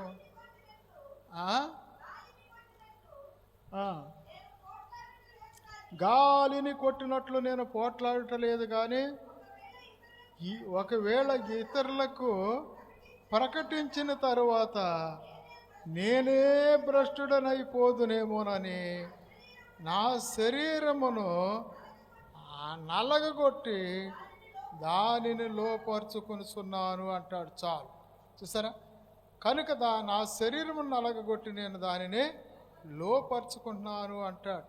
అందుకని పరిశుద్ధ గ్రంథంలో చూస్తే ఇతరులకి ప్రకటించినాక నేనే భ్రష్టుడనైపోతానేమోనని నలగగొట్టుకుంటున్నాను అంటాడు. ఏం కొట్టుకున్నాట? నలగగొట్టుకున్నాట. ఎప్పుడో మా చిన్నప్పుడు లాజరయ్య గారు ఎనికాపాడు వస్తే మా ఇంట్లో మా అన్నయ్య గారు కొత్త కాలనీ ఇచ్చారు. ఆ కాలనీలో ఒక తాటాకులు ఇల్లు వేసాడు, ఒకటేమో రేకుల షెడ్డు. అయితే ఆ రేకుల షెడ్లో ఒక అరటికాయ గాలి తెచ్చి కట్టారు. అప్పుడు టిఫిన్లు వేయటం ఇవన్నీ వాళ్ళకి ఏం తెలుసో తెలిసేది కాదుగా. ఆయన దేవుని నామామృతము ఎంత రుచి అయ్యా అని చెప్పి అటు ఇటు తిరుగుతా పాట పాడుతా ఒక అరటికాయ దుంపుకొని తింటా ఉండేవాడు. అర్థమైంది. మేము చిన్నపిల్లలను పరిచర్యకి ఉంచారు. ఆ బెల్ట్ ఉండేది, ఆ బెల్ట్ తీసుకుని లుంగి మీద బెల్ట్ కట్టుకునేవాడు. ఆ బెల్ట్ తీసుకుని పెట కొట్టుకునేవాడు సొక్క ఇడిసి. ఏంటి అట్ట కొట్టుకుంటున్నాడు ఈయన అనుకునేవాళ్ళం మేము, మాకు తెలిసేది కాదుగా. ఏంటి నా శరీరాన్ని నలగొట్టుకుంటానయా అనేవాడు. ఈ శరీరాన్ని నలగొట్టుకోవటం అంటే కొర్ర తీసుకుని బెల్ట్ తీసుకుని కొట్టుకోవటమా అని అనుకునేవాళ్ళం మనం. అట్లాంటి పరిస్థితి అన్నమాట. అందుకనే బైబిల్ గ్రంథంలో అంటాడు, తనకంటే యోగ్యుడని మనం ఎంచుకోవాలంట. ఎదుటి వాళ్ళనే తనకంటే యోగ్యుడని ఎంచుకోవాలంట. ఎక్కడుంది ఆ మాట? ఎక్కడుంది చూడండి. ఫిలిప్పీ పత్రిక 2వ అధ్యాయము ఎన్నో వచనంలో ఉంది. ఒకరినొకడు తనకంటే యోగ్యుడని ఎంచుకోమని అంటాడు. ఆ మాట చూడండి.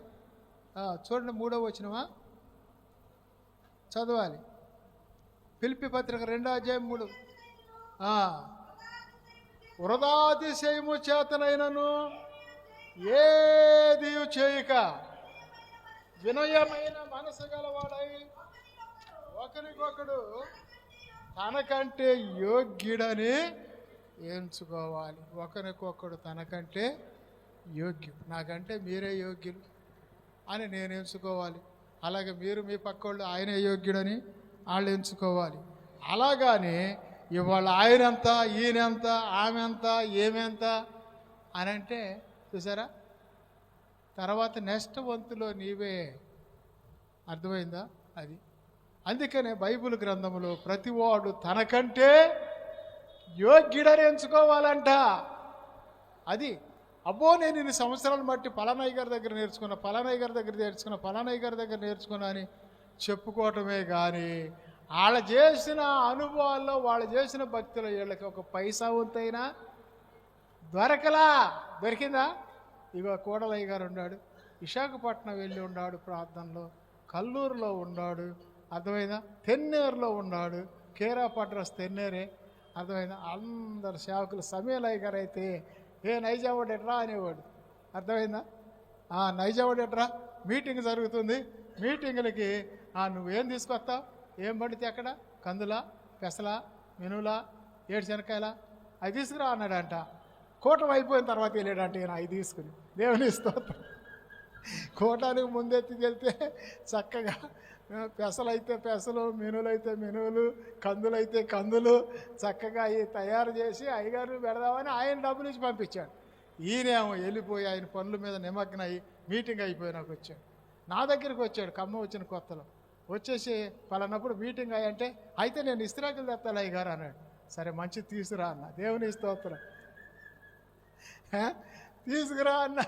తీసుకురా అంటే పలానా 10వ తారీఖు నుంచి 12, 13 తారీఖుల్లో మీటింగ్ అంటే మీటింగ్ అయిపోయినాక 16వ తారీఖు నాడు వచ్చాడు. ఇస్త్రాకులు కట్ట మోపుడు తెచ్చాడు. దేవుని స్తోత్రం. ఏంటి చేసుకుందాం అయ్యి? మార్కెట్లో తీసుకెళ్ళి అమ్ముకుందామా? ఏం చేసుకుందాం? అవన్నీ తీసి సన్సైడ్ మీద పడేసా. ఎందుకు తెచ్చా తీసుకెళ్ళు అని అంటే అయ్యగారు నేను మోసుకొచ్చాను కానీ ఇక నేను తీసుకెళ్ళను అన్నాడు. ఆడ పడేసిపోయాడు. అవి మళ్ళీ వచ్చే మీటింగ్లు వాడుకోవచ్చు అన్నాడు. ఎక్కడ దాద్దాం వాటిని? అవి వానగా తడిసి ఎండకి ఎండి పాడైపోయాయి. అర్థమైందా? గుర్రం గుడ్డిదైన దానా తప్పలా, డబ్బులు ఇటు మాత్రం తప్పలా, అవి వాడుకోపోయారు. అలాగనే అర్థమైందా? ఆ కాలంలో అందరి దగ్గర మనము భక్తి నేర్చుకున్నాం కానీ ఏది మన వంటకి వంట పట్టల. అర్థమైందా? అది మా గురుగారు ఒకటే మాట చెప్పారు, పడ్డ చోట ఎత్తుక్కోండి అన్నాడు. నిన్ను దేవుడు ఏ స్థలంలోకి సేవకు పంపించాడు ఆ స్థలంలో ఉండి ప్రార్థన చేయండి గట్టిగా అన్నాడు. అర్థమైందా? పంపించిన స్థలంలో ఉండకోకుండా మనం ఇడిసి వచ్చినటువంటి స్థలంలోకి వెళ్ళి ఎత్తుక్కుంటే ఏమైనా దొరుకుదా? ఏం దొరకదు. ఇక్కడ పడేసాడు అనుకో, మనం ఇక్కడే ఉండి ఎత్తుకోవాలి, పోరాడాలి, కన్నీరు కారవాలి, ఏడవాలి. అప్పుడు నీకు ఇయ్యాలి కాకపోతే రేపైనా దొరుకుతుంది. పోగొట్టుకున్నది ఒక 100 రూపాయలు పోగొట్టుకున్నాం అనుకో, ఎతికితే ఇప్పుడు కాకపోయినా కంట చెప్పాను రేపటికైనా ఎత్తు దొరుకుద్ది, చీకటైనా తెల్లారి నాకైనా. కానీ ఎక్కడ పడేసుకుని అక్కడికి వెళ్ళి ఎతికితే మన ఐగుప్తుల పూర్వం ఉన్నటువంటి ఆ ఏరియాలో దొరుకుదా? దొరకదు. కనుక తాను నిలిచి ఉన్నానని తలంచుకునేవాడు. చెప్పడానికి చాలా ఉండే కానీ టైం అయిపోయింది. మీరు ఒకళ్ళు చూసుకుంటున్నారు. అందుకని అర్థమైందా? గాలిని గుర్తుపట్టువాడు ఎత్తాడు అన్నాడు. అందుకనే మీరు ఎప్పుడు వదిలిపెడతారా? ఈ గోడ దూకి పారిపోదామని చూస్తున్నారు. ఎందుకంటే 3 రోజులు ఏంటది? అది నా వాగ్దానంలో ఎజ్గేల్ అంటే నాకు అర్థం కాదు. ఈ హెజ్గేల్లో వాగ్దానం ఇచ్చాడు, అది నాది లేదు. కనుక బైబిల్ గ్రంథంలో మాట్లాడితే మనం తాను నిలిచి ఉన్నానని తలంచుకునేవాడు పడిపోకుండానట్లు జాగ్రత్త పడాలి. అందుకని ఎప్పుడు ఏం జరుగుతుందో ఎవరికి తెలియదు. ఇదే మికిలి, ఇదే ఘనరక్షణ దినం. ఇంకా భవిష్యత్ కాలంలో అర్థమైందా? మరి ఎవరు ఉంటారో ఎవరు ఓడతారో కూడా తెలియదు. మరి వాళ్ళు చెప్పిన మాటలు, అనుభవాలన్నీ ఆణిముత్యం లాంటి మాటలు. సరే, ఇంత మీటింగ్ పెట్టాలని సామాన్యమా? మనం వచ్చి కూర్చున్నాం చక్కగా. ఆ దైవ సేవకుడు మొయ్యాలి భారం అంతా. వాళ్ళ దెయ్యాలు, వాళ్ళ రోగాలు, వాళ్ళ బాధలు, వాళ్ళ సమస్యలు. అర్థమైందా? వాళ్ళకి టిఫిన్ కానించి, టీ కానించి, ఇస్త్రాయిలు కానించి, నీళ్లు కానించి, నీళ్ళ గ్లాసు లేకపోయినా తంటానేగా. ఏమండి? ఆ మంచినీళ్ళు కానించి, ఆహారం కానించి అన్ని సేవకుడు సమకూర్చాలి. ఎంత భారమైనటువంటిది ఇది. ఒక పూట స్తుతికూటం పెట్టుకోవడానికి బోళ్ళు భారం అయితే మరి ఇన్ని రోజులు ప్రార్థనలో నడిపించడం అంటే ఇంతమందిని ఎంత కష్టం, చాలా కష్టం. కనుక మీరు చక్కగా ఈ అనుభవాలు పట్టుకొని పెనుగులాడండి. యాకోబులాగా ప్రార్థన చేసుకుందాం. ప్రార్థన. పరిశుద్ధుడు అయిన తండ్రి, మోకాళ్ళైన అందరూ, ప్రేమ గల యేసయ్య, నీకు వందనాలు, స్తోత్రాలు నాయన. ఈ యొక్క నాయన 2026లో మాకు నువ్వు ఒక సమయం ఇచ్చేవయ్యా. నీ స్తోత్రాలు నాయన. మేము రాలేమనుకున్నాం, అయినప్పటికీ కూడా మాకు ఒక మంచి సమయాన్ని ఇచ్చావు, మంచి సమయాన్ని ఇచ్చావు, మంచి మాటలు మాకు అందించావు. అయోగ్యులు, ఎన్నిక లేని వారం, అయా జ్ఞానము లేని వారము అయినా కూడా ప్రభువా ఈ స్థలంలో మమ్మల్ని నిలవబెట్టినందుకు నీ స్తోత్రాలు. అయా కొన్ని మాటలు మాకు అందించినందుకు నీ స్తోత్రాలు. అయా కొన్ని అనుభవాలు మాకు నేర్పించినందుకు నీ స్తోత్రాలు. ఏమైనా పొరపాటు ఉంటే క్షమించండి నాయన. మీ కాపుదల మీ సన్నిధి స్థలంలో ఉంచు. చిన్నోడైనా ఇసాకును మీరు ఏర్పాటు చేసుకొని అయా గొప్ప కార్యాలు జరిగిస్తున్నారు, గొప్ప మీటింగులు జరిగిస్తున్నారు. నిజముగా ప్రభువా నాయన, నీ దాసుని ప్రార్థన ఈ స్థలంలో ఉంచారు, పరిశుద్ధాత్మ శక్తిని ఈ స్థలంలో ఉంచారు. మీ గొప్ప కార్యాలు జరిగిస్తున్నారు. యేసయ్యా నీ స్తోత్రాలు నాయన.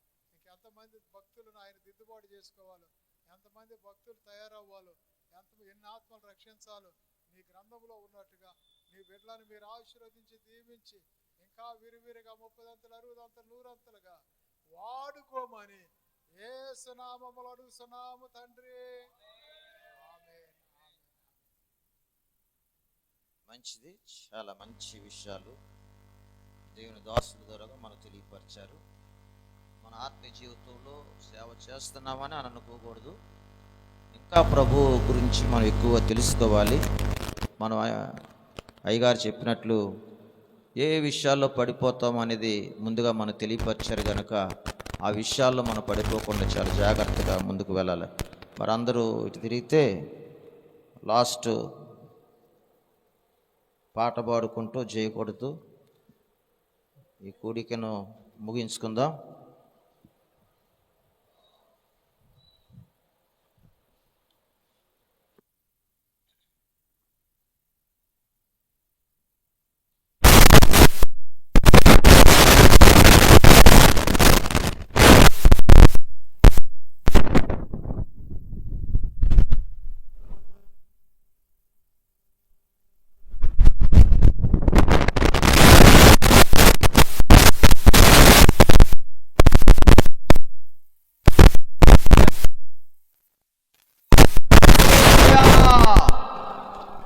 బయట ఉన్నవారు కూడా లోనకు రండి, పాడుకుందాం.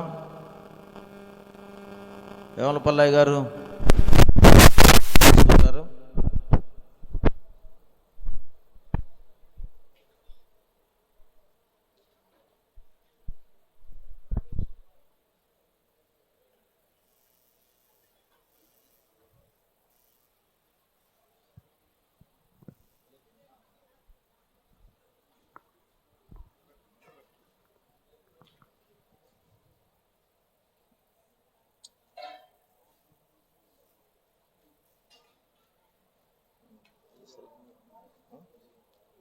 వస్తారు.